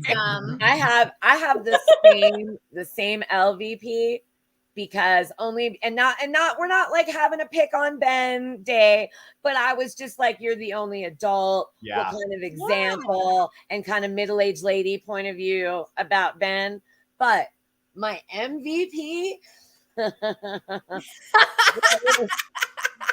Okay, Bruce. truth. My MVP is Lottie. Yeah. I Yes. And taking the Yes. fucking beating like a Yeah. man Yeah. of a lifetime. Yeah. I did not, that was so hard. I was watching it like this. That Yeah. was, I unfortunately, and it was a long time ago, but I unfortunately know what it's like to get punched right in your fucking eye. To have that happen repeatedly and Shauna's knuckles in the ice. And oh my God, that was just so no powerful. medical anything to help her. And Nothing, everyone watching. My first Yeah. thought was, no, she can't even get like painkillers for like Yeah, she's yeah. gonna have to recover. And the makeup artists, what they're Oh, gonna yeah. have to So do incredible. for all the Incredible. scenes that she's gonna have to be recovering from the beat down. Oh yeah. But she Yeah. stood up, like you said, Kelly. She said she told Shauna she was important. And I was even thinking, like, couldn't she have just like punched everybody a couple times? Like evenly distribute the anger. Yeah. I think Lottie recognized that she needed to like focus it on Yes. one target. She needed a target. And she Lottie- was already mad at her. And yes, Jordan, that was really weird timing and synchronicity because I was just bringing that up. That was that scene to me. I don't know how long it really was, but I felt like it was 20 minutes long. Yeah. And It was long. but what I loved about it, because I'm one of those people, like I have to see the beauty and everything, and you know what I mean? But Scorsese fans out there, okay? Yellowjackets, they really Scorsese the fuck out of that scene. I have no non-cursing way to say that. He is notorious. If you watch Departed, if you watch Goodfellas, if you watch Casino, there's always somebody getting their ass kicked or like murdered. And then and Sleepers, that's not Scorsese, but another one like that, where someone is getting stabbed to death and they're playing like Afternoon Delight. Yes. And it somehow just so wonderfully works. And the way they went back and she's beating the crap out of them and it's lightning crashes. And do you remember what they did with the Tori Amos song? And right as she's putting the ear in her mouth, it's the lyric, like things are starting to get gross. Okay. So I noticed that when she's beating the crap out of her, they speed up to the part of that song where he's just yelling, I can feel it repeatedly. Wow. Yeah. She is beating the shit out of her. And I have chills right now. And I'm like, I want to be friends with these writers. Like, I just want to meet them on the street somewhere and just be like, fucking thank you.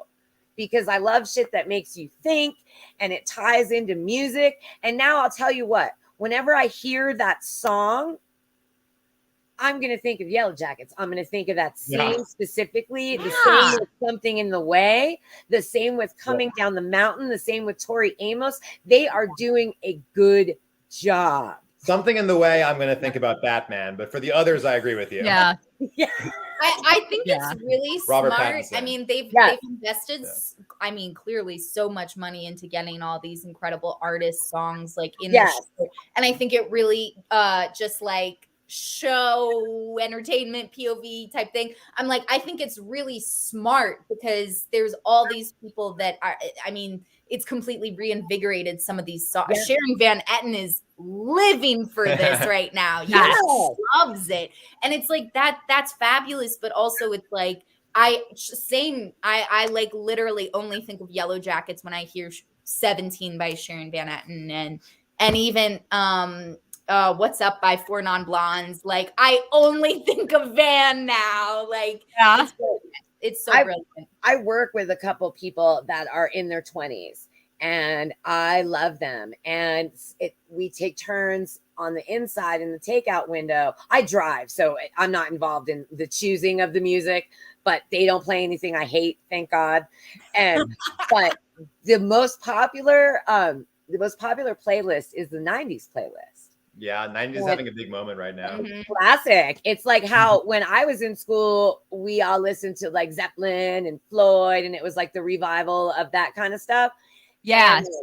And I think it's so interesting. And remember, I'm not allowed to talk about Yellowjackets anymore at work. in I front of know. one of them because he's so sick of hearing about it. But he's on a little break this week, and Four Non Blondes came on the playlist, and Jane's Addiction, and there was something else. And it wasn't something in the way, it was actual Smells Like Teen Spirit. And I just went nuts.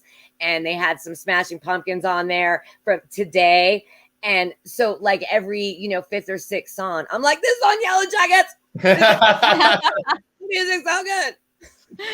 Yeah, that's awesome. I love that. I love that TV has gotten, like, in the past decade or so, has just gotten so great with, like, exposing people to different artists. And Yes. Sharon Van Etten actually is one that I started listening to because of Walking Dead.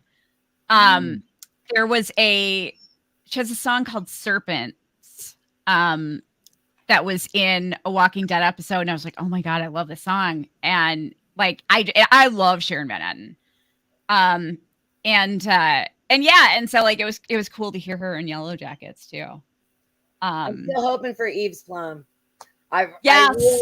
I want, what song I want too. Yeah. It's just like a little split second. And sometimes now I always have my subtitles on so I can like really pay attention. And if they pronounce something I don't know and it's up on the screen, but it also will do the lyrics.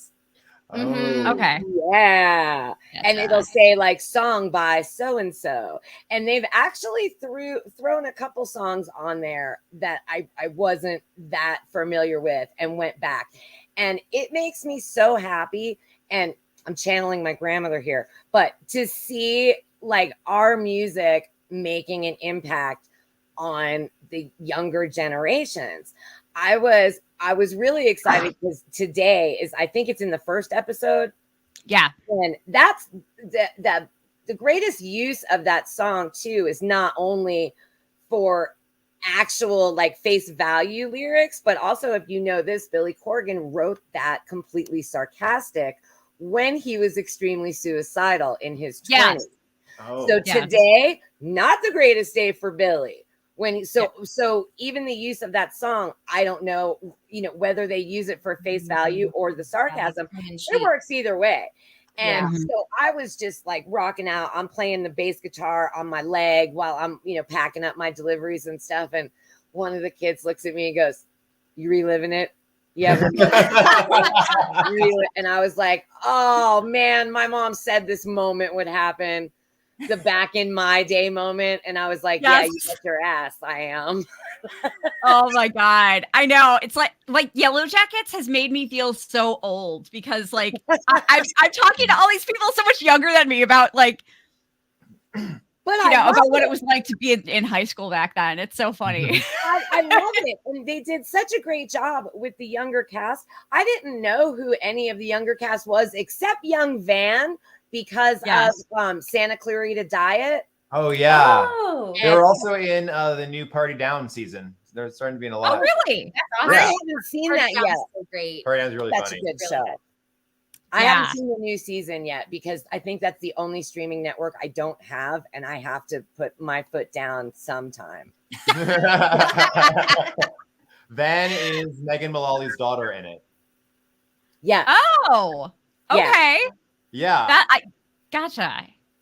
Yeah. Like Yeah. actor, yeah. And I watched the shit out of that because like I love Timothy Oliphant and Drew Barrymore just like equally, and she was so great, and to see her in something else. But I never thought about the demographics of the viewers any farther, the first couple episodes of season 1, any farther than people just like me are going to see Christina Ricci, Juliette Lewis. Some people are going to see Melanie Linsky. And it was going to be all like 35 to 55-year-old women and some men because, they saw Black Snake Moan and Natural Born Killers. And, right? Yes, do it. See it, pervs watching this. That's what you want for Christina. God, I love that movie. And not for like creepy ways. It's just so different than anything she's ever done, and she's married to Justin Timberlake in it. So Weird. yeah, that's going to be my one movie recommendation of tonight is go see go rent or whatever you do today. Download, stream Black Snake Moan, Christina Ricci, and JT. So yeah. Nice. I like how they Um, continued with the theme of like actors who were like big like a couple decades ago with Van from 6 Feet Under. It's a cool Yeah. thing to have going. I think Kelly, you told me about Servant, didn't you? Because I haven't heard anything from Lauren Ambrose since 6 Feet Under. When I heard the name, I had to Google it to go, oh my God, I loved her in that show. And I hadn't seen her. And Servant is the only thing I can find and she's so different. And so I know. Yeah, she's such a different character in that. I'm actually still on the first season of Servant. So I haven't. I like it. It fell apart. That's why I haven't started. I've heard that it's fallen. It's maddening. That's what I heard too. But Season 1 and 2 are pretty solid. What's the deal with it? It's like M. Night Shyamalan's daughter like is involved with the first one and then leaves, or the other way around. It's M. Night Shyamalan is involved in season 1, and then he leaves, and it's his daughter and someone who I'm not familiar with. I don't know, but Gotcha. yeah. Julian seems like an interesting character. Who does? What's up? His character. Oh, he's in that too? Yeah, I love him in that. He's very funny. Who? Yeah. Are they okay? It's Rupert Grint's character in The Servant. Some good redhead representation in that show. Yeah. Yeah, for sure. They're brother and sisters. Okay. Oh, Elizabeth said Bruce the Goat is the MVP. And getting back to that just reminded me, I want to change my LVP to the snow. Yeah. Heard. Come on, guys. What the hell? Like, it's looked fine all this time. No. Oh yeah. What's that? And it's like hard for them to open it. I was like, oh hell no. I went to school in Boston. I was about to say, went to school in Boston. There were days where they'd be like, do not exit your building. There is zero visibility. Like, just don't go outside. We missed over a week of classes because of the snow. Oh yeah. damn. But I mean, like, all this time, the snow, they've done a really good job with the snow, I think. But this episode, it looked like shredded up paper. I mean, it was just that. Well, it was so bad. I read that because of the extreme weather conditions from the first season, they're not actually shooting where they shot season 1. They built the cabin.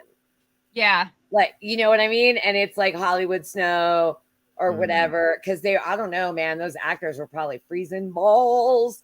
And everybody got together and was like, fake snow, please. They'll get it. Yeah.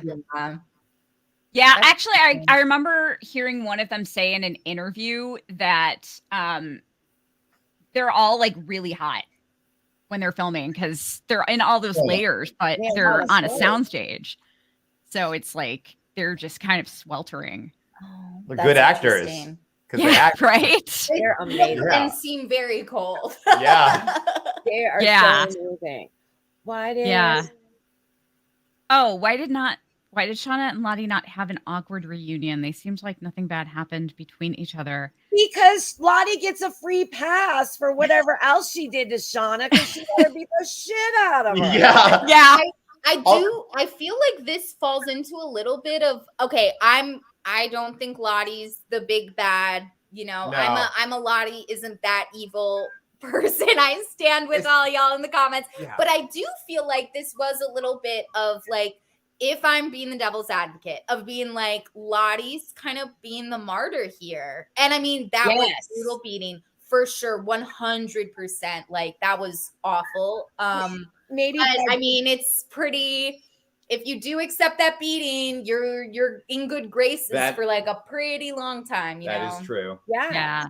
I'm wondering though if they even remember it, since they're talking about like not remembering stuff. That's a good question. I think Shauna's the most repressed out of all of them. Oh, yeah. In terms of actual memories, right? Okay, and Yeah. Lisa too. the baby, Yeah.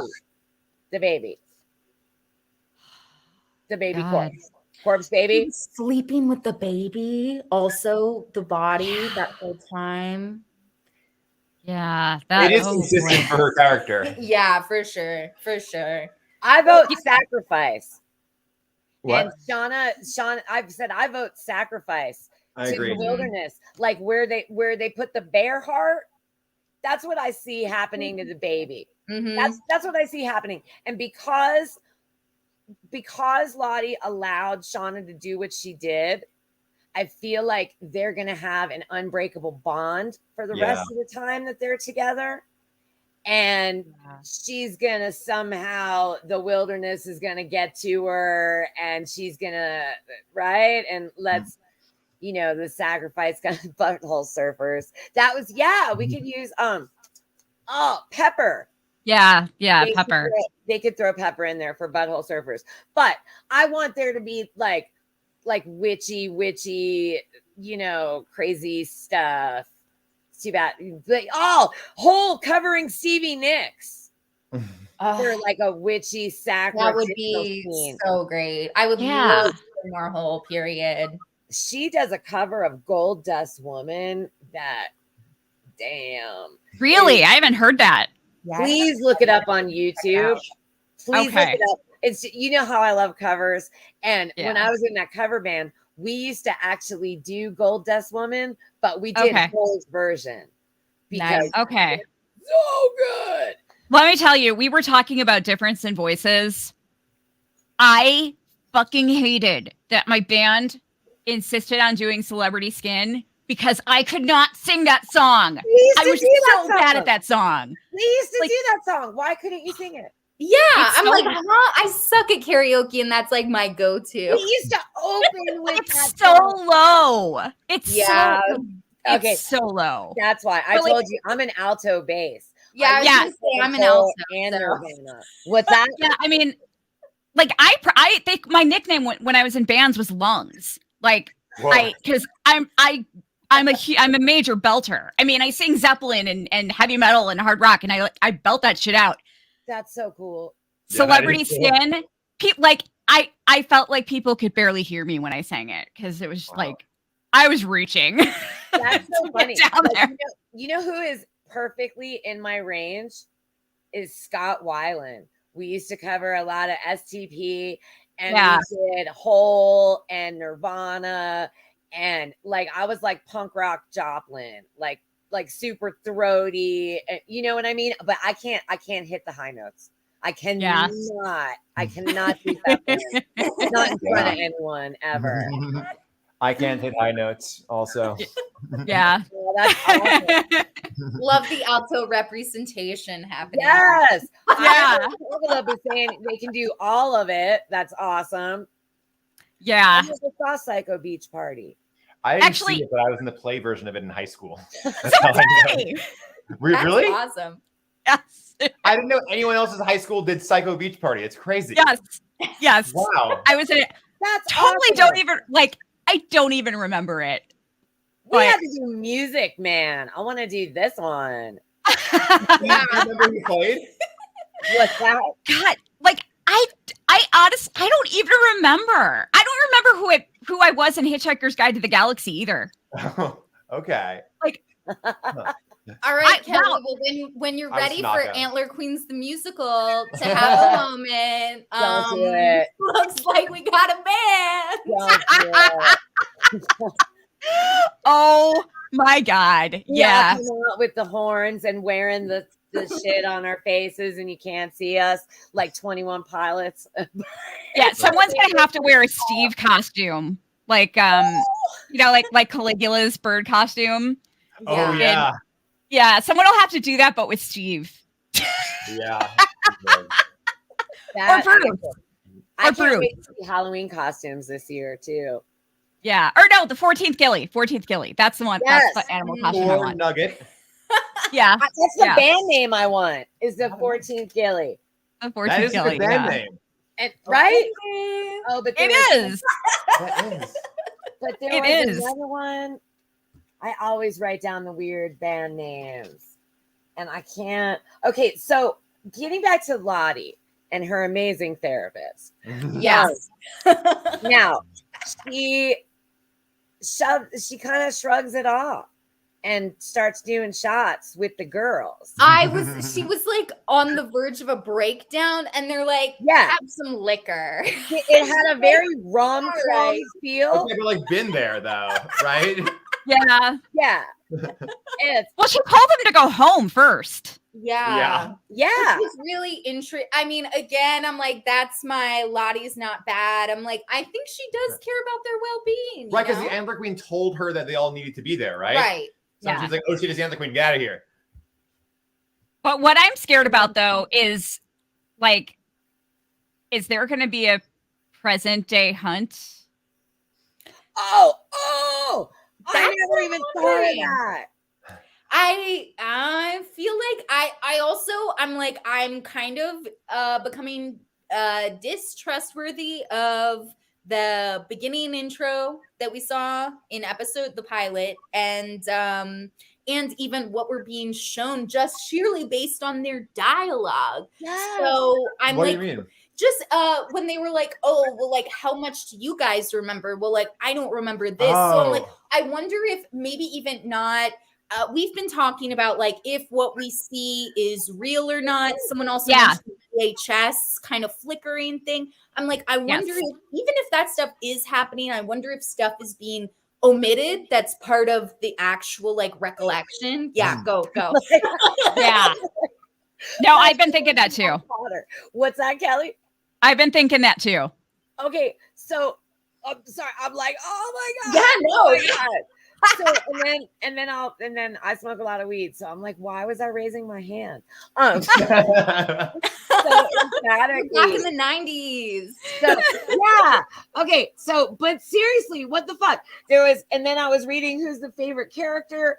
What repeat yourself at the very end. Sorry, I got so excited and then distracted and edible. I was just saying, I was like, I wonder if we can actually like what we're being shown, if there's stuff that's being omitted from what actually happened. Yes. Thank you. Okay. So what if the wilderness, right? And all the things that we don't know about yet were like, psh, psh, like they Man in Blacked them, right? Like the wand in Man in Black. And when you when you leave the forest, Right. when you leave the wilderness, you don't remember anything. Because remember that one scene in the first episode of this season where everyone's like, oh, and how'd you survive? And click, click, click, and annoying paparazzi. And fucking Lottie turns around and she just, right? And she just screams. Yeah. Like she's gone full, feral or what have you, right? So maybe Exactly. It does seem like Misty remembers though, right? What's that? It does seem like Misty remembers though, right? Because she was about to be like, hey, you guys remember that first summer? And they were like, stop it. So well, I think Yeah. that No, they they don't remember know. the good Oh, stuff. yeah. Because it wasn't, I mean, I hate to be like, oh, it couldn't have all been terrible. But they remember, you got to remember, for Misty, Yeah, it was a good time it was. Yeah. for a while. Yeah. Minus the eating people and the murders and the having a heated, like furnace or like central heat. That's what I mean. Central heat and air and not knowing where the hell they are, But other than that, Misty feels needed. Right. People are tolerating her. This is the most social activity Misty has ever had. Yeah. So Yeah, exactly. she wants to talk about, oh my God, do you guys remember when I saved you? And do you remember when I MacGyvered the thing? And right. And oh, wasn't that funny when you accidentally ate all the mushrooms? And she, I think in Misty's crazy brain, God bless her. Because she's running Kenya. She's running a very strong tie because I'm usually 100% Nat. But the way that Christina and Sammy play this character. Yeah. And then you gotta see the TikTok of her getting into character And I'll have to check that out. oh my God, Which yeah, one do you Sammy. character? Yeah, follow Oh, young Misty. Misty because she is very entertaining and she posts like really funny stuff of herself dressed up like Misty, but like lip syncing Taylor Swift. And you know what I mean? And it's fucking hilarious. I love her. But they're That's so funny. I think they're tied for my favorite character. Oh, hey, Jemima. Is Misty Sorry, Jemima, and just Natalie. But Yeah. Same with me, with Jeff as a strong runner-up. I need Yeah. more Jeff time. I feel like we had so much more Jeff airtime the first season. Yeah. I And love no Callie and the cop. what's up? No Callie and the cop this episode, Cal. Yeah, I know. Yeah. Not at Well, all. yeah, because Shauna's. Flame I feel like it might be. I Right. feel like the cop might be the old flame. in next episode. Yeah. Okay. What do you guys think? Oh, and to answer your question, Kia, my favorite, like Van is really climbed up there for me, but I'm always going to be a Natalie loyalist. Like I think she's always going to be number one for me. Both Natalies, both versions of Natalie, the younger and the older. Absolutely. And then the more you read, like, because my phone man knows, right?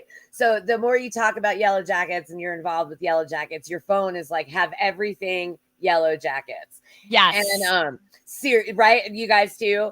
And so I always click on the articles, and I've read a lot of articles about like how the Natalies and the Misties and the Shaunas especially have been working together to form two timelines of the same person. And I hope the younger actors, as fantastic as they are, I hope they know what a fucking honor that is. So man, they I get know. to hear the two of them. And I can't wait to see more. But like, who's the character that you missed or that you wanted more of that you didn't get in this episode, Cal? And then definitely Natalie. Yeah. I mean, Team Natalie. Yeah, we barely saw her that episode. Yep. Yeah. Yeah. Yeah, but it's Team Natalie, I could have definitely used more of. I think she's really the only one. I mean, they were kind of like the teen timeline in this episode was so heavily focused, I feel like, on Misty and Ben and Shauna and Lottie. Yeah. Yeah. There were a lot of people that were kind of like not included as much. But yeah, Natalie, I don't even know if she had a single line. She had one in the end. Oh, okay. She's like, don't beat the shit out of Lottie. Yeah. Yes, that's right. Because she said she beat, or Shauna punched Misty and she said that, you killed my baby. And Natalie said she did everything she could. Yeah, I think that was like her only line. She needs more. When you were just talking about like the actors working together about like the adult and teen versions. So I was at PaleyFest when they were like doing and I asked them about that. And Christina Ricci said, "Good question. I don't want to, but I know I'm carrying that forever." That's awesome. That's so awesome. She said that the two Misties, they didn't coordinate how they both do that with their glasses. Yeah. It was like they actually did not coordinate that. And it's because they both were child actors. And apparently when you're a child actor, they tell you to just like avoid touching your face. So that's the way to like adjust your glasses without touching your face. So there were like a few things that they didn't plan that they were just doing at the same time. That's incredible. Yeah. Yeah. That is pretty awesome. I love also, I've been rewatching season 1, and it's so funny to think about. I think it was you, Kelly, that told me this, that Christina Ricci is pregnant in season 1. I didn't know that either at first. And when you watch now, I'm like, okay, I feel like it's a lot of like, chest up shots of her. Now I see it a little more, but it just felt very like classic TV sitcom almost of like, she's pregnant, but we're trying to hide it, Yeah. Wow. It's a fun rewatch. Just It's she was very pregnant. I mean, she was like, I think, God, maybe like 7 months. I had no idea. oh my God. I really had no idea until you told me about it. And I read an article that said she had to learn how to walk again. Yeah, because she was like Right? doing a pregnant waddle. Yeah. Oh, that's so funny. And it Yeah. worked. It Wow. worked for the character, you know. Dedication. And she was like, I'm not walking. She's like, Misty's walking a little differently this season than she was last season. She's like 15 pounds lighter. Yeah. Yeah. You know, it amazes me how they it amazes me how they how good shows are with hiding pregnancies. Yeah. I'm going back right now to watch Brooklyn Nine-Nine because I never watched it when it was on. And when Chelsea Peretti's character is pregnant, like they were hiding it the whole time. And then after the episode after it came out, I mean, they weren't hiding it anymore. And her stomach was huge. She looked like she was ready to pop. And the episode or two before, they were still hiding the pregnancy. So It was so funny. It's crazy how good they, just camera angles and baggy clothes and, they can work all kinds of magic. Hey, Straw Dogs. There's no unreliable narrator. It's an unreliable narrative. That's what I think too. Yeah. Yeah. All the characters are unreliable. Their memories are unreliable. And who knows? Who knows? But there's there's Shauna's journals, that's what. Oh, I forgot about the fucking journals. I totally forgot. Do we still have those? Misty told her to destroy them and she didn't. No. Like, Yeah. yeah. Well, she burned them on the grill, but there's still that journal at Jackie's house. But not. Yeah.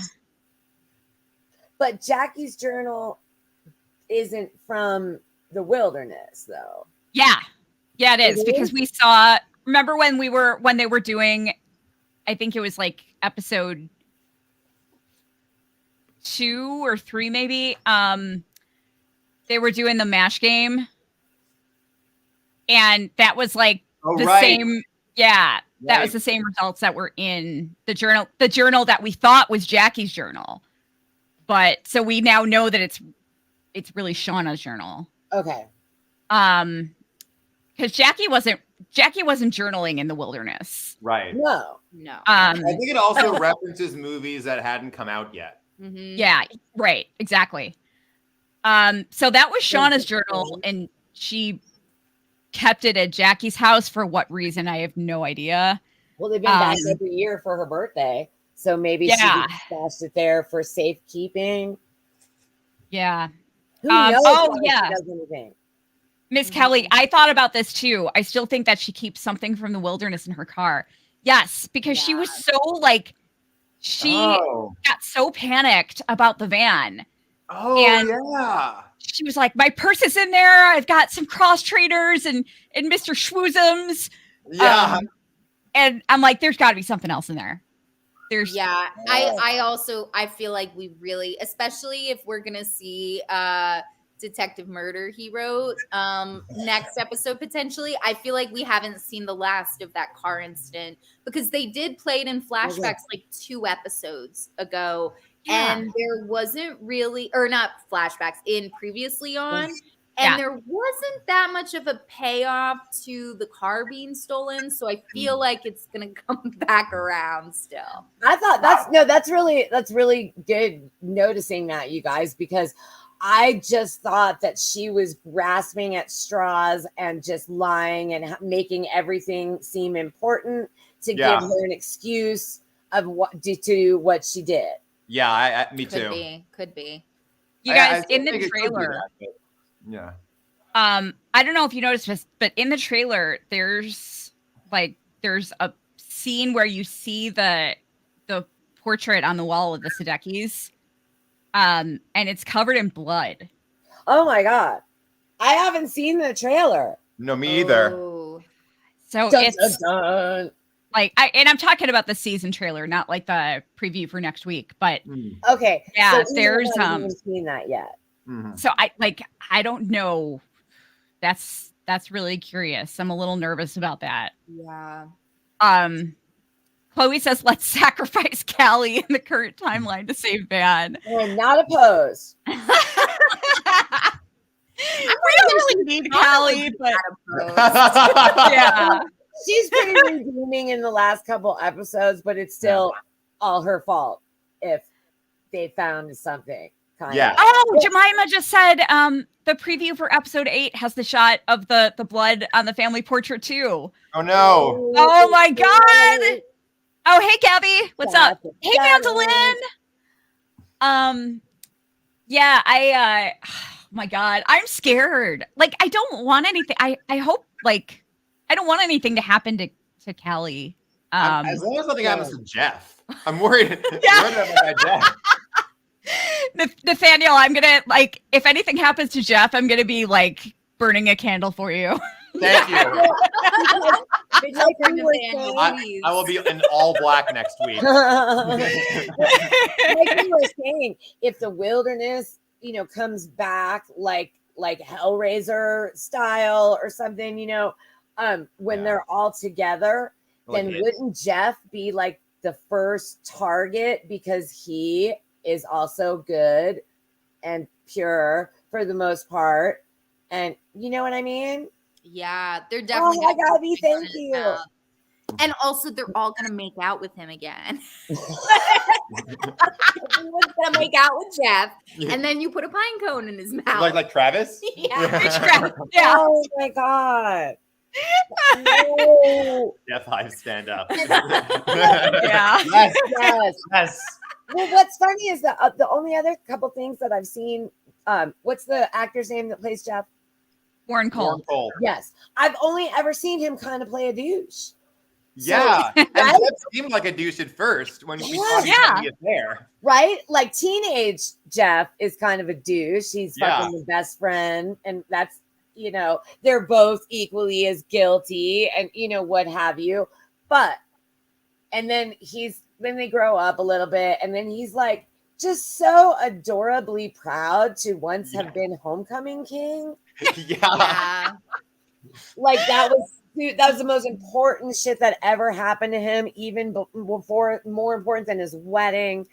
And so he just grows up to be like that guy from school that, gets the good job at the car dealership that his dad owns and has commercials. You know what I mean? And he's just kind of like that jockey dork, but you love him. You kind of give him that punch in the chin when you see him. Yeah. He's also so proud of his wife. Like he's so proud, like proud that he is married to Shauna.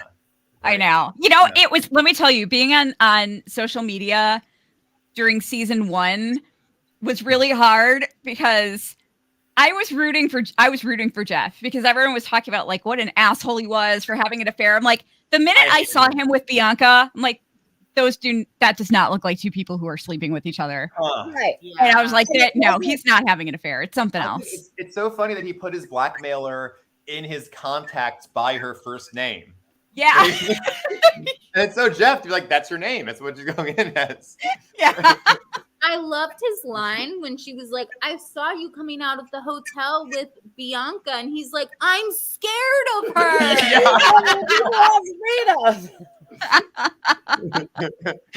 Yeah. Everybody, it's Jemima's birthday next weekend. So who's gonna die on your birthday? So mean. I hated Jeff, but honestly now I'm crushing on him. Yeah. No, you know what? I'm like, oh God. I hope the blood that's on the portrait is either like a dream or it's Syracusa's. Do you think or Shauna cut up another rabbit? Oh, what if Callie kills Syracusa? Oh no. Because she knows Mom will help her hide the body. Wait, this is the other thing. If Misty is such a MacGyver, how did she not hide Adam's body well enough to not be found? Because she thought that nobody cared about the torso. But I'll bet you anything. Didn't he have like a tattoo on his back? Yeah, that was stupid. She should have skinned him first. Yeah. Yeah, and Yeah. You know she knows how to skin some people or give Shauna them her does. sauna. Yeah. Yeah, for sure. I was watching because I just got my husband to start watching it with me finally. And we just finished up the season 1 finale last night. And I don't know what, like, I never found this line funny before, but I was cracking up at it last night when they're when they're just getting ready to dispose of Adam's body, and Miss Hughes tells them that she has a shovel in her car, and she's like, "I want it back." Like her Tupperware. Yeah.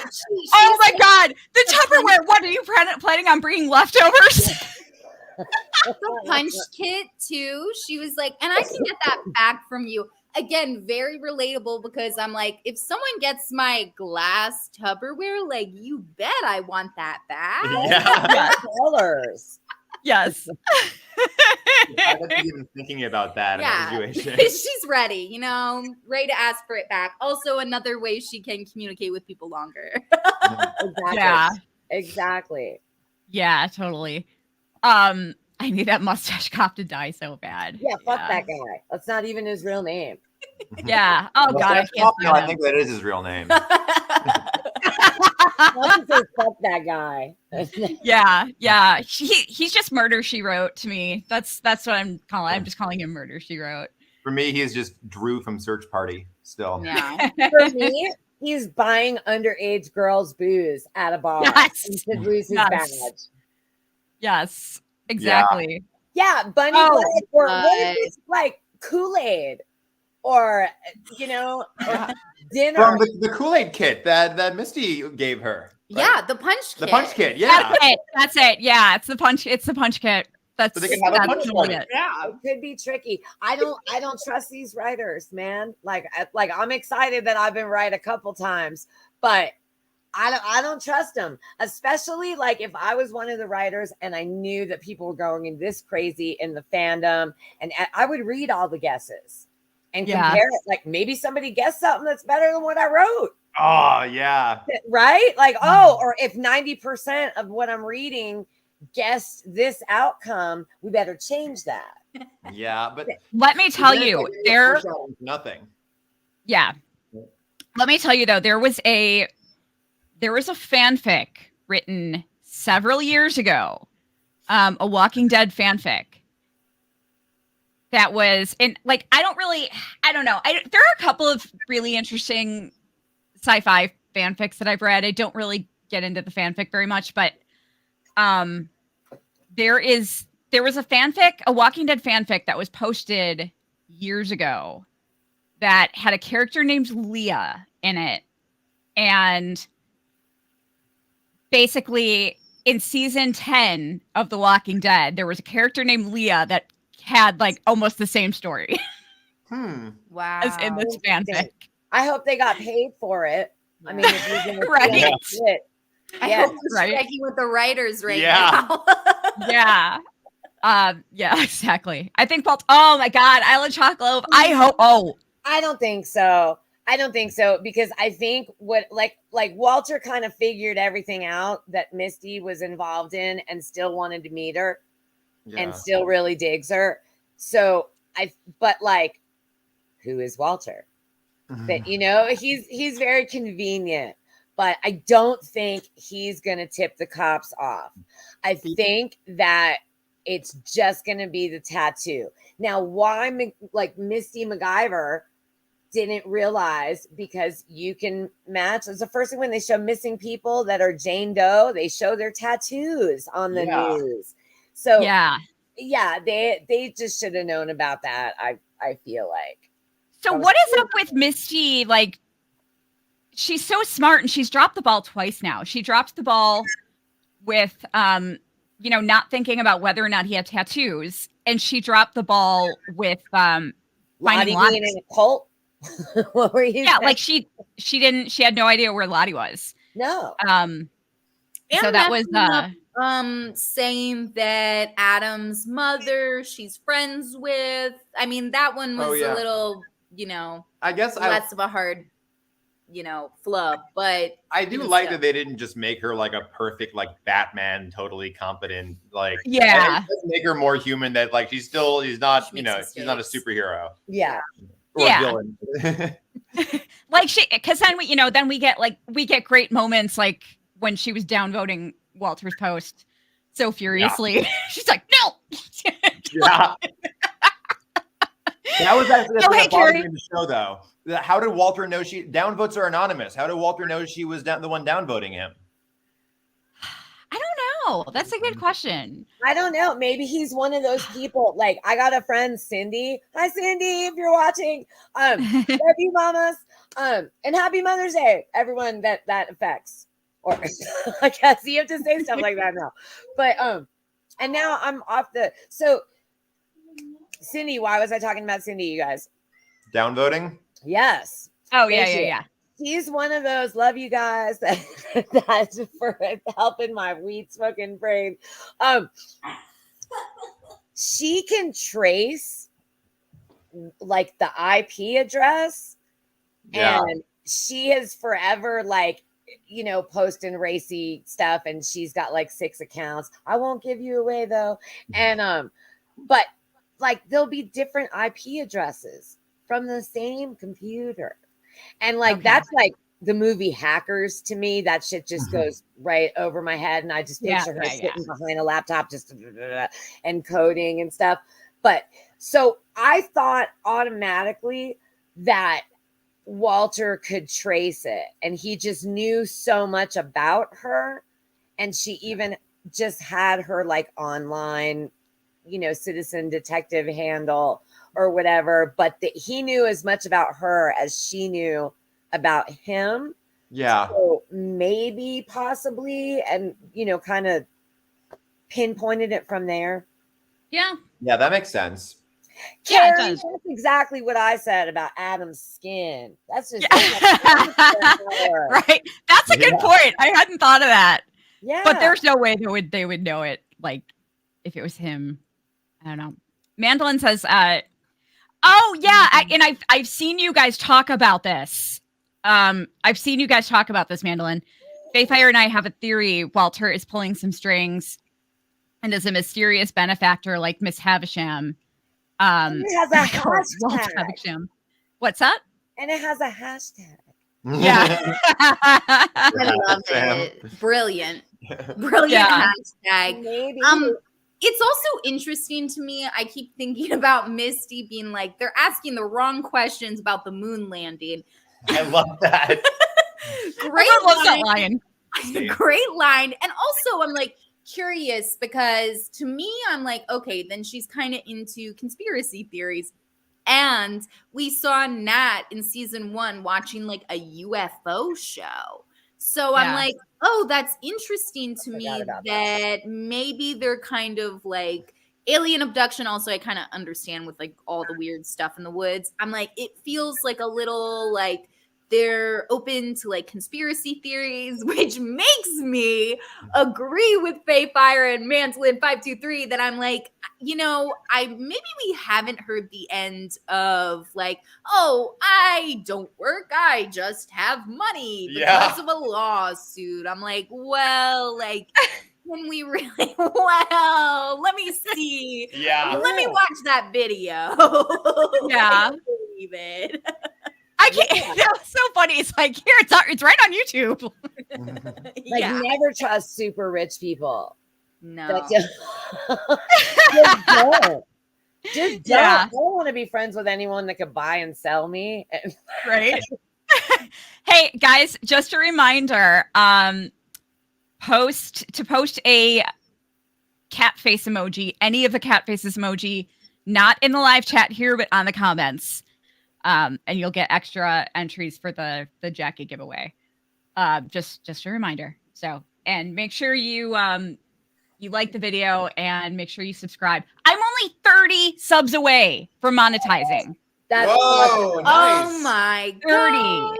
So I'm so close. Like I blew past the watch hours requirement ages ago, but which is funny because it's usually the opposite for YouTubers. Like most YouTubers have trouble reaching the watch hours time, but with long form content, it's so easy to get to get that. Yeah, so just I need 30 more subscribers. So tell everyone you know to subscribe, please. Yeah. No, I had 2 new roommates that subscribe to you. I'm like, every time if you're going to be my friend, you got to subscribe. Awesome. I need everybody when they are done here tonight to make 10 accounts and subscribe with all of them. No, I'm kidding. I'm kidding. I promise. I'm getting close on Instagram. That'd be crazy if you guys did that. Yeah, that'd be so crazy. No one ever does that. I'll do if you wanted to do it, but oh my gosh. Misty is still just her quirky self. It comes with mistakes. Yeah. I like that she's not perfect, Yeah. She's perfect, but I know what you mean. Her one tiny mistake is going to be huge. Yes. Carrie, I still need to. Carrie, I found a message from you. And I'm sorry, you guys, I am so bad with social media. Like, I schedule post so much stuff. So I'm not like, I'll do like blitzes. And I just saw, Carrie, that you left me a message and I haven't gotten back to you. I will get back to you ASAP. I'm so sorry. I just saw it. But I love this. I was thinking about Carrie and Fayfire and Mandolin. I was thinking about all of you today, actually, because all of you guys talk about all the Youngie and stuff. So it makes sense that you watch Fayfire.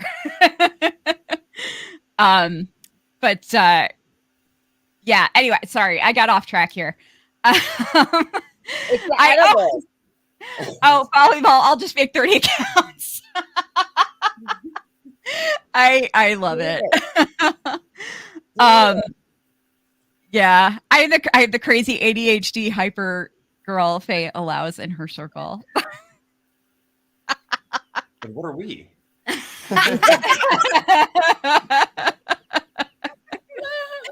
Your ADHD. What is this? Now it's like Hollywood Squares from the 80s. Yes. I have this theory that like people that don't have ADHD are weird and are just yeah. Who are you? You're not like the rest of us. No, how do you multitask? Oh, just sit around and be like, I'm gonna do something today, and then you do it. Okay. And you do it. You just focus on that one thing. Right? What's wrong with you? Yeah.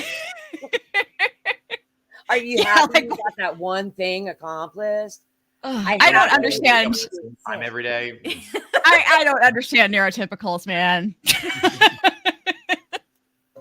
What is wrong with you people? You're just weird. I've got to get my 8 hours of sleep in. Yeah, right. My God. Yeah.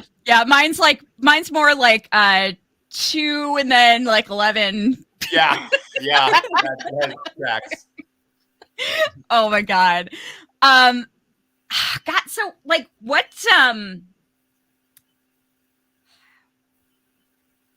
what do you guys think is I don't know. I'm trying to avoid talking about the van thing because it just upsets me so much. I know. It's such a touchy subject. But okay, also here I'm gonna throw another lost point. Okay.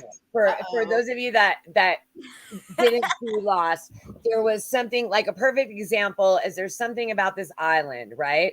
And there's a guy and he's in a wheelchair because he fell out of a building and he's paralyzed. Yes. Yeah. And or was it? And we'll never know. So but he gets to the island and after the plane crashes, then he can walk and there's like some kind of weird healing powers of the island, right? So do you think that they could maybe do that with the wilderness? Oh, Well, maybe. Yeah.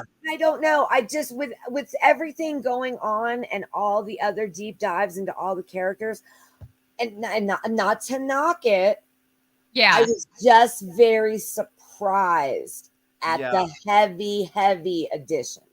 Well, I think that, I mean, the way I saw it was that like Van had all these like miraculous escaping death like all these Okay. times. And then like as an adult, then she just gets cancer. And it's like Yeah.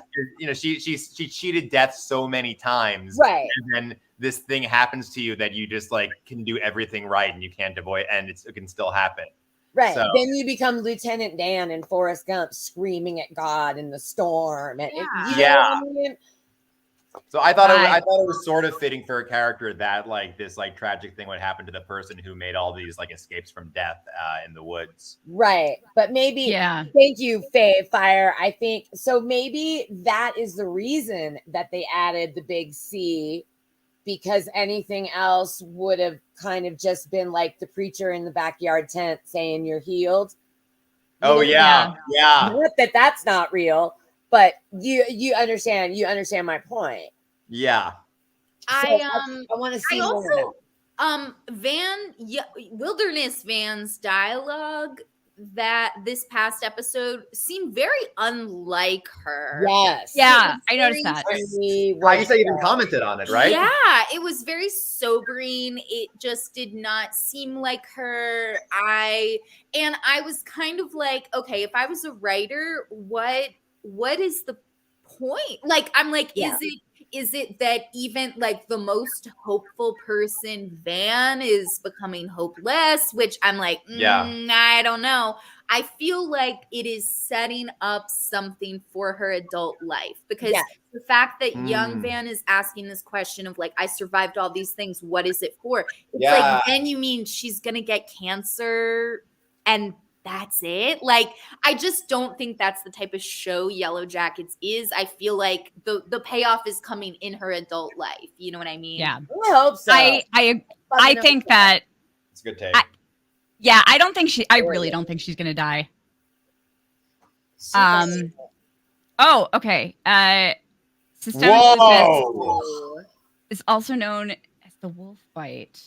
Known as the wolf, but wow. That is awesome. Oh my god. Wow. Okay. Huh. Show. Wow. Ooh, interesting. That's like the comment of the night. Yeah. I'm gonna trip on that for a minute. That's really interesting. I like it. Do you think Shauna has to bite Van again? Stop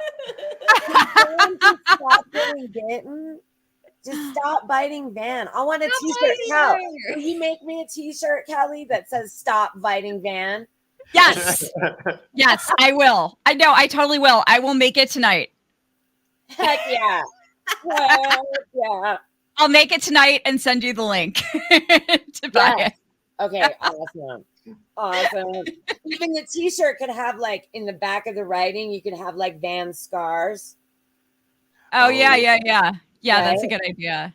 No, I really don't think she's gonna die. I mean, I think that there's either gonna be a blood sacrifice or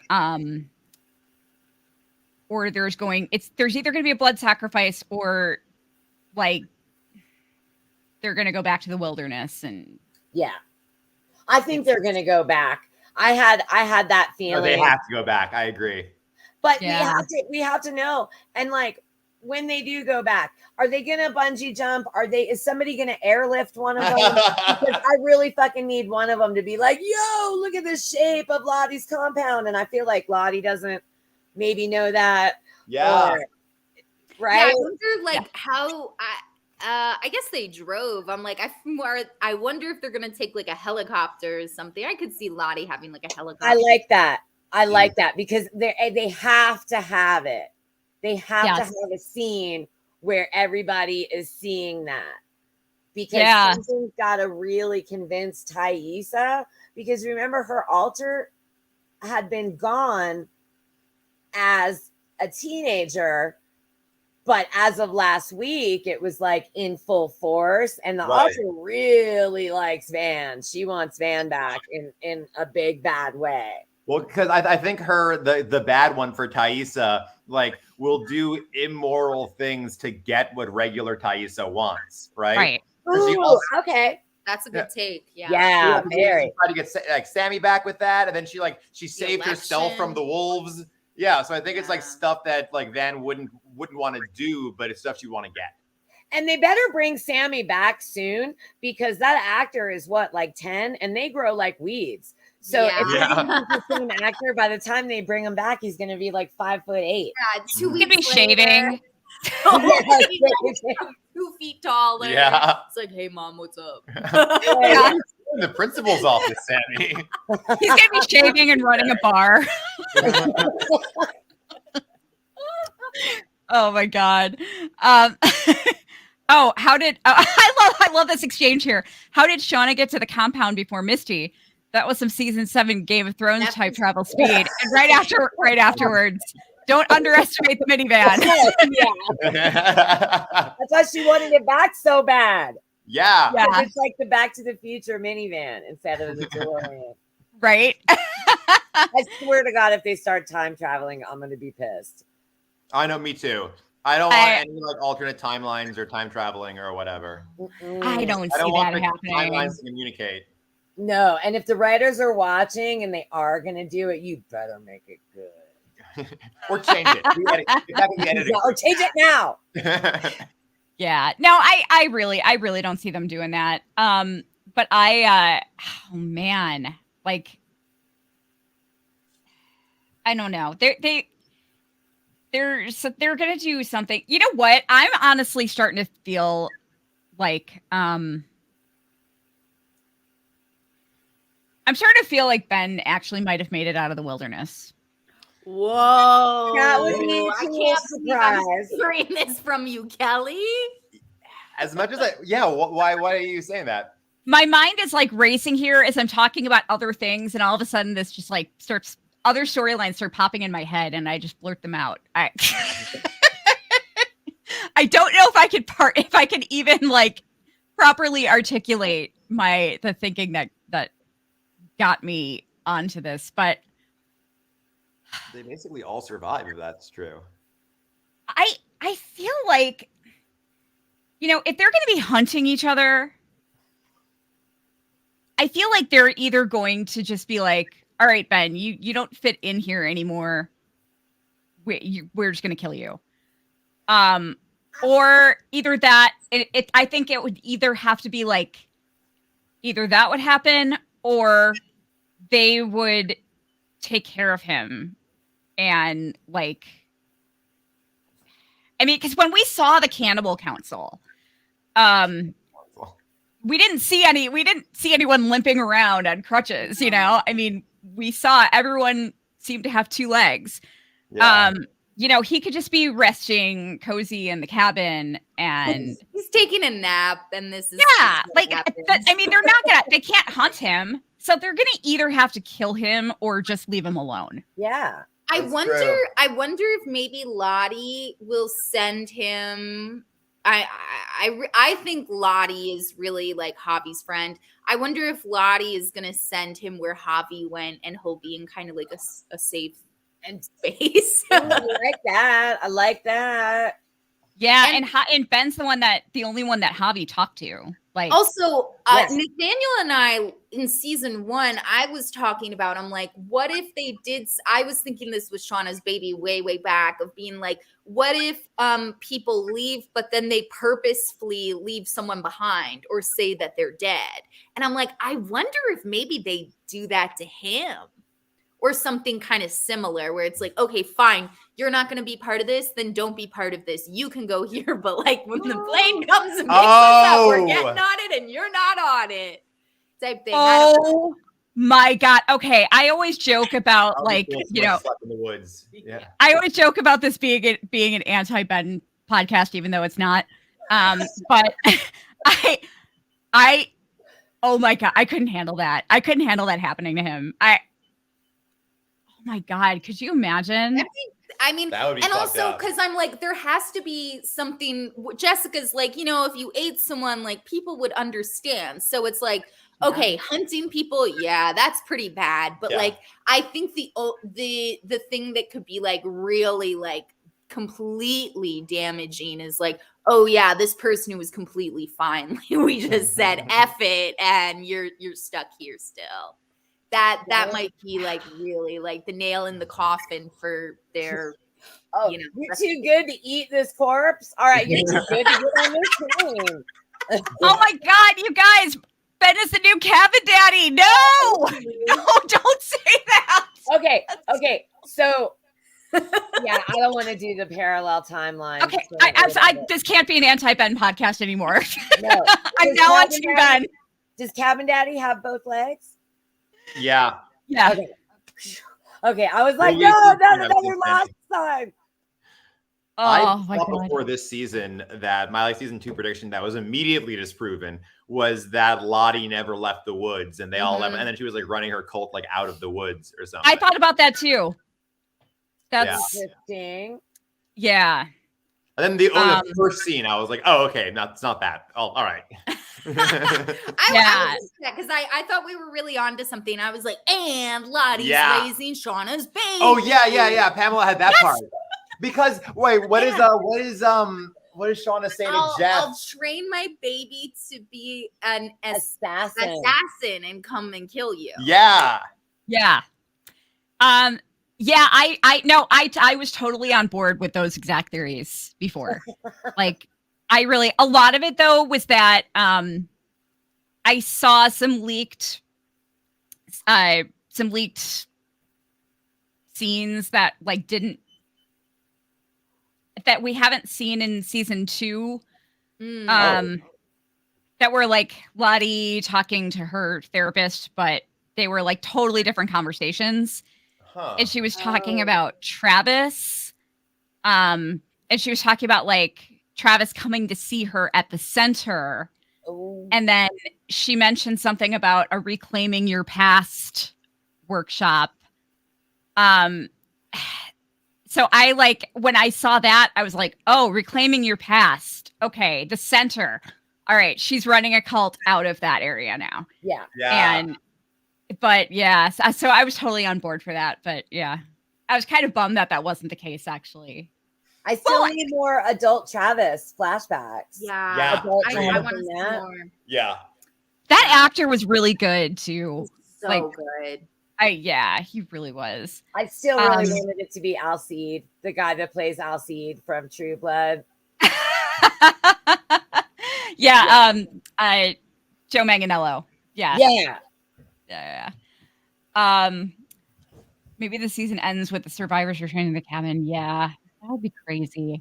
They end season 1 ended so good. Yeah, it did. Like they've got they can't fall flat.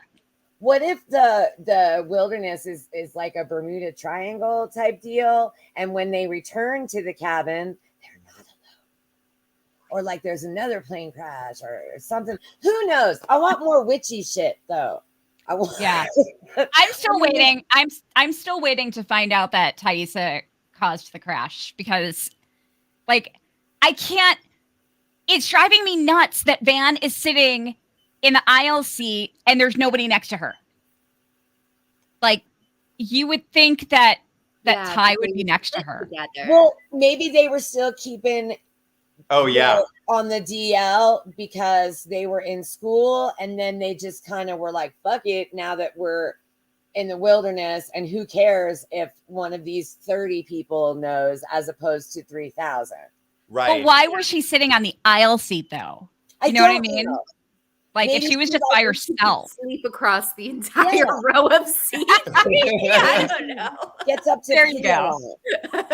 There you go. I mean, I don't think Taissa caused the crash, but like tree tie. I think man with no eye adjacent. Yeah. I think it was a combination. I think that it had a lot to do with whatever was messing with the compass and turning the river, red color, and just crazy stuff like that. That's where I think like Bermuda Triangle kind of thing. And then it somehow got a sense for Lottie on the plane and was like, oh, I want that. Yeah. And that makes sense. Or the sense of Lottie and Thaisa on the same plane. And, and like, maybe it feeds off of tragedy and Nat's connection too, when her dad seen her dad on that plane. And I've been like harping on this. I'm like, I can't wait to learn more about Van's mom and Shauna's family life. Misty's parents. There's so much like that. There's so much more there that I feel like maybe it, they're Nat saying like we weren't supposed to make it, but it's like, but maybe because of your tragedies, which is a theme with the whole show, like maybe you kind of were like, that is what it wanted. Yeah, and maybe it's using their strength from all the sadness, like the the conspiracy theory about adrenochrome, right? Oh yeah. Right. Yeah. Okay. So or an energy vampire. Yes. So I think maybe it's like that, and it just feeds off of like, oh my god, all the tragedy on one airplane. Yeah. Sucks it down. Can we just talk about? There is a very obvious theme here with Natalie, with not being able to, like, there's the whole spilling blood thing, right? Natalie, something seems to prevent Natalie from doing that. Yeah. She couldn't kill her, like, she couldn't kill herself. She didn't, like, she got kidnapped right before she pulled the trigger. The moose. Even the goldfish. Like, she tried to kill the goldfish. And her dad, she pulled the trigger, but the safety was off. Right. Or the safety was on. Like, there's something, it's too much of a heavy theme with her to, like, there has to be something to it. And like, and they were getting on her because she wasn't like bringing any kills back. But of course, like, there are no animals to be found is what, is what they're telling us. But yeah, she wasn't able to kill the moose. That's valid. So that's valid. Oh God, yeah. Sophie Thatcher when she had to stick her face in that ice water like that. I hope it wasn't really that cold. I'm sure it probably wasn't. Ooh, Mandy has a great theory on this idea about Nat. I need to hear that because I'm just like, it's driving me nuts. There has to be something up with it. Like, why? And it's interesting too that she's like, that she's the one who, she's the emotional one, like she's the moral compass, and she's the emotional one. It's like Nat has the biggest heart easily in the show. Yeah. Absolutely. Yeah. And it's really true. And it's not like she's not trying to kill. She tried to kill herself. Yeah. She tried to kill her dad. She tried to kill the fish. Something always happens. Yeah. She really tried to kill the moose. Yeah. Yeah, for sure. Like, Nat is the bad girl and also the sensitive little teddy bear. Yeah, I love that they made the goth the really sweet one. Yes. That's so, like, in real life though. Yeah.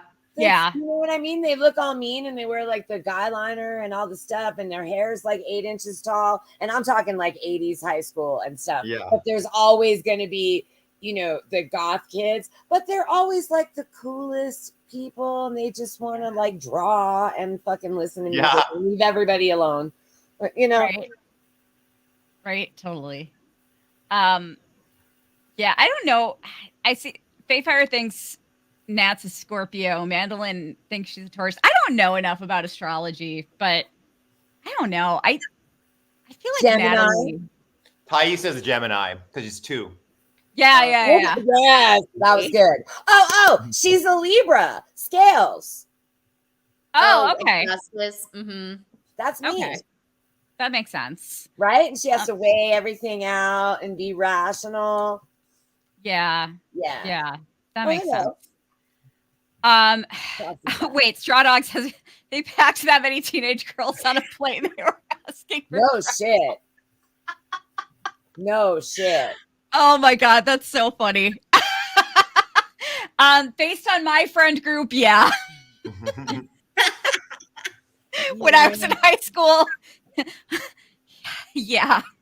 Oh God, I would feel bad for anybody that got stuck in the wilderness with me and my friends. Oh my God, right? No, you know why they made it in the 90s instead of in the 80s, you guys? Because there would have been so much fucking Aquanet on everybody's hair in the 80s that the whole plane would have exploded. Yes, and we totally. would have no show.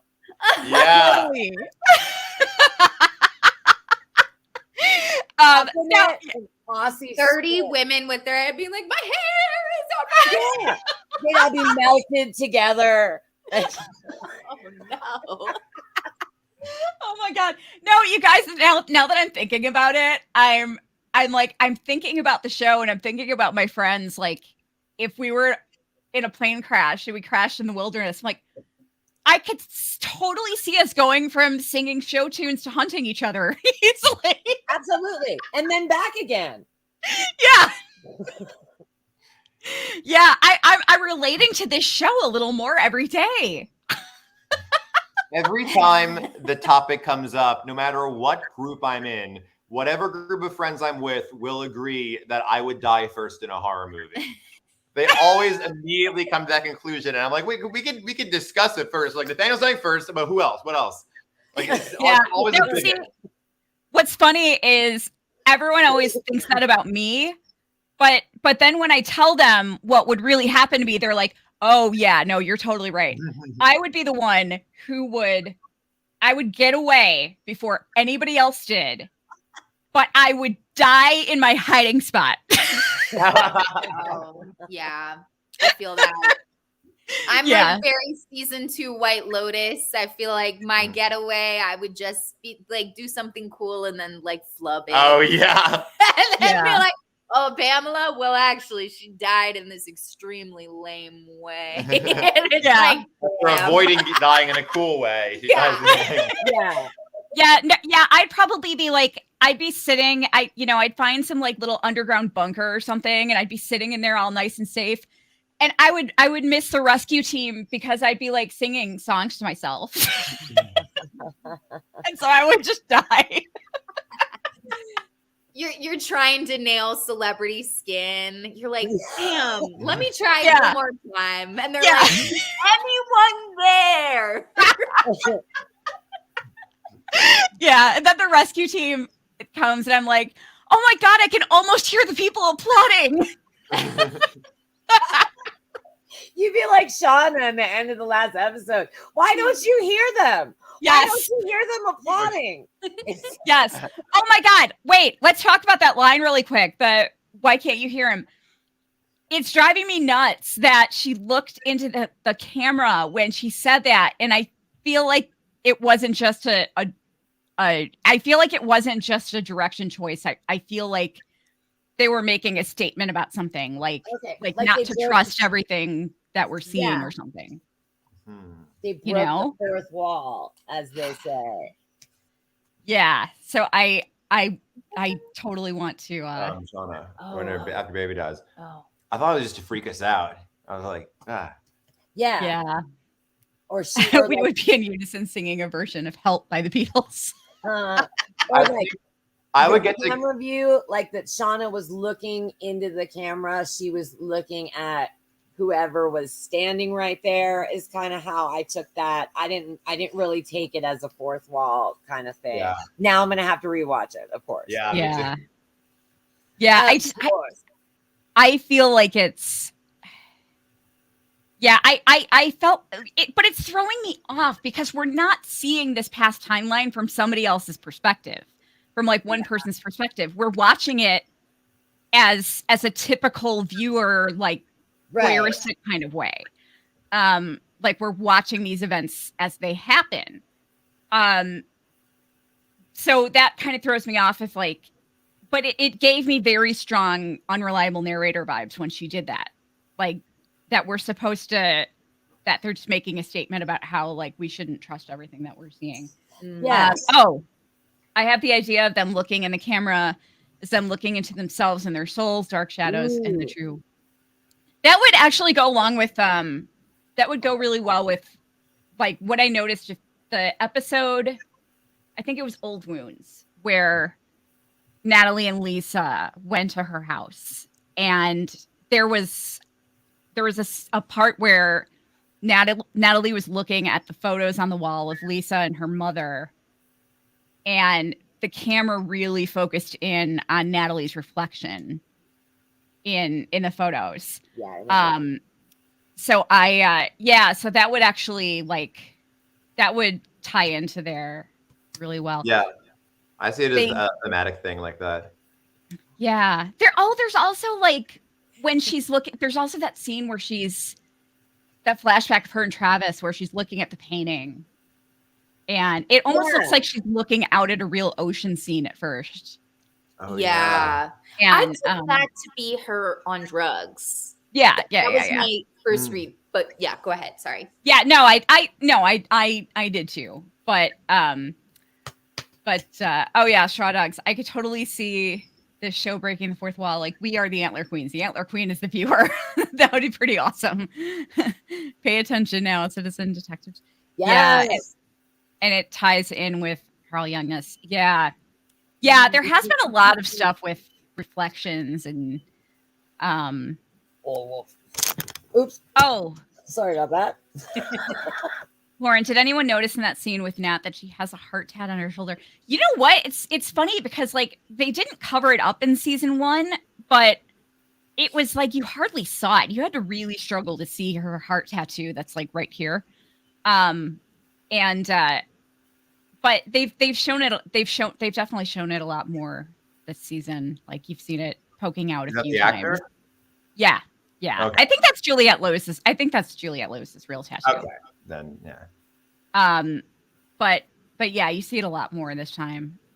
Oh, she also has a rabbit, and they were pre-show. Oh. Okay, gotcha. Oh, all right, interesting. Yeah, but Adam, the actor that played Adam, Peter Gadio, does not have a back tattoo. Okay. Yeah. And it became a plot thing, so that makes sense. And it's woods. Yes, it is. All right, guys, I'm sorry. Like you know what? I am so proud of my edibles. They really helped me get through tonight. I didn't know if I was like I'm feeling okay. Like my back is just now finally starting to be like, help me. I need to lay down.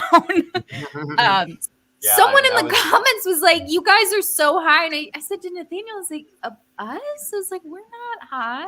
We're just hyper. I would like to take a moment. We were trying to fix the audio. Yeah, I would like to take a moment to thank drugs and congratulate drugs for winning the war on drugs. Yeah. That we're eating tonight. Yes. I sadly I'm not high though. I took just enough to like to kill the pain in my back and get me through this and calm down. But I'm probably gonna pop another one though after I get off here. Yeah. We've also been going for almost 3 hours. Cal. I know. Like, amazing. So yeah, I would not be able to do that without. Okay, I'm not even gonna say it because I feel like I'm doing a commercial at this point without my Wonder Minis. Need that sponsorship. Only 30 more subscribers, maybe less. Last time I checked, it was 28, I think. Oh, Awesome. okay. So I'm in the 20s. Antler Queens collab. Yes. I'm so excited because you need 1,000 followers on Instagram to start monetizing and doing collabs and stuff. So I've been doing the ones where they'll send you the free product and pay for your shipping and stuff. But for the ones that pay you the most, you have to have all this and you have to have all that and you have to have at least 1,000 followers. I have been around 990 for 4 days. because I'm blocking all the sex bots. Oh. to Oh make my sure God. They don't count. I And never, every- whenever No, go ahead. whenever they follow me, I'm like, okay, I have more followers. That's cool. And then they get deleted. Yeah. I don't block them. I'm like, raise the number. It's fine. I'm like, come on, sluts, come back. Yeah. Like bot problem on Instagram wouldn't bother me if they didn't get deleted. My account follow list stayed up. They get deleted. I'm just, oh my God. One of my God. friends. Follow Yeah. Antler Queen. Yes. One of my friends, he's it's funny because he's gay and he's all you have to do is go to his Facebook page for 2 seconds to see that he's gay. And like one of these webcam chicks messaged him and he totally started up a conversation with her. And it turned into like he was talking about how Taco Bell makes him gassy. It was fucking hilarious. It was one of the funniest things I've ever read in my life. He just like he likes to fuck with scammers and shit, and, have ridiculous conversations with them. It was funny. But yeah, I gotta get out of here because I'm finally feeling it, and I need to be unconscious right now. Heard that. But Pamela and Nathaniel, thank you for popping on. Thanks for having us. Thanks for letting us barge in. Yeah, and I feel like we merged TV shows because I was just watching you guys with Kelly. Oh yeah. that's so awesome. funny. And Lexi, thank you so much for joining me. Oh, thank you all so much. It's always a pleasure for me to be on here. I love it so much. Yeah. Oh, thank you, Fafer. Yeah. I always like having you. You're fun. And we both needed to let off some steam tonight. So. Yes, we did, and it was a good thing. I feel much better, except that I have to pee really badly. But other than that, much better. All right. Well, I will say goodnight to all of you. Peace, love, and Yellowjackets. Thanks, guys, on the screen. Thanks to the chat.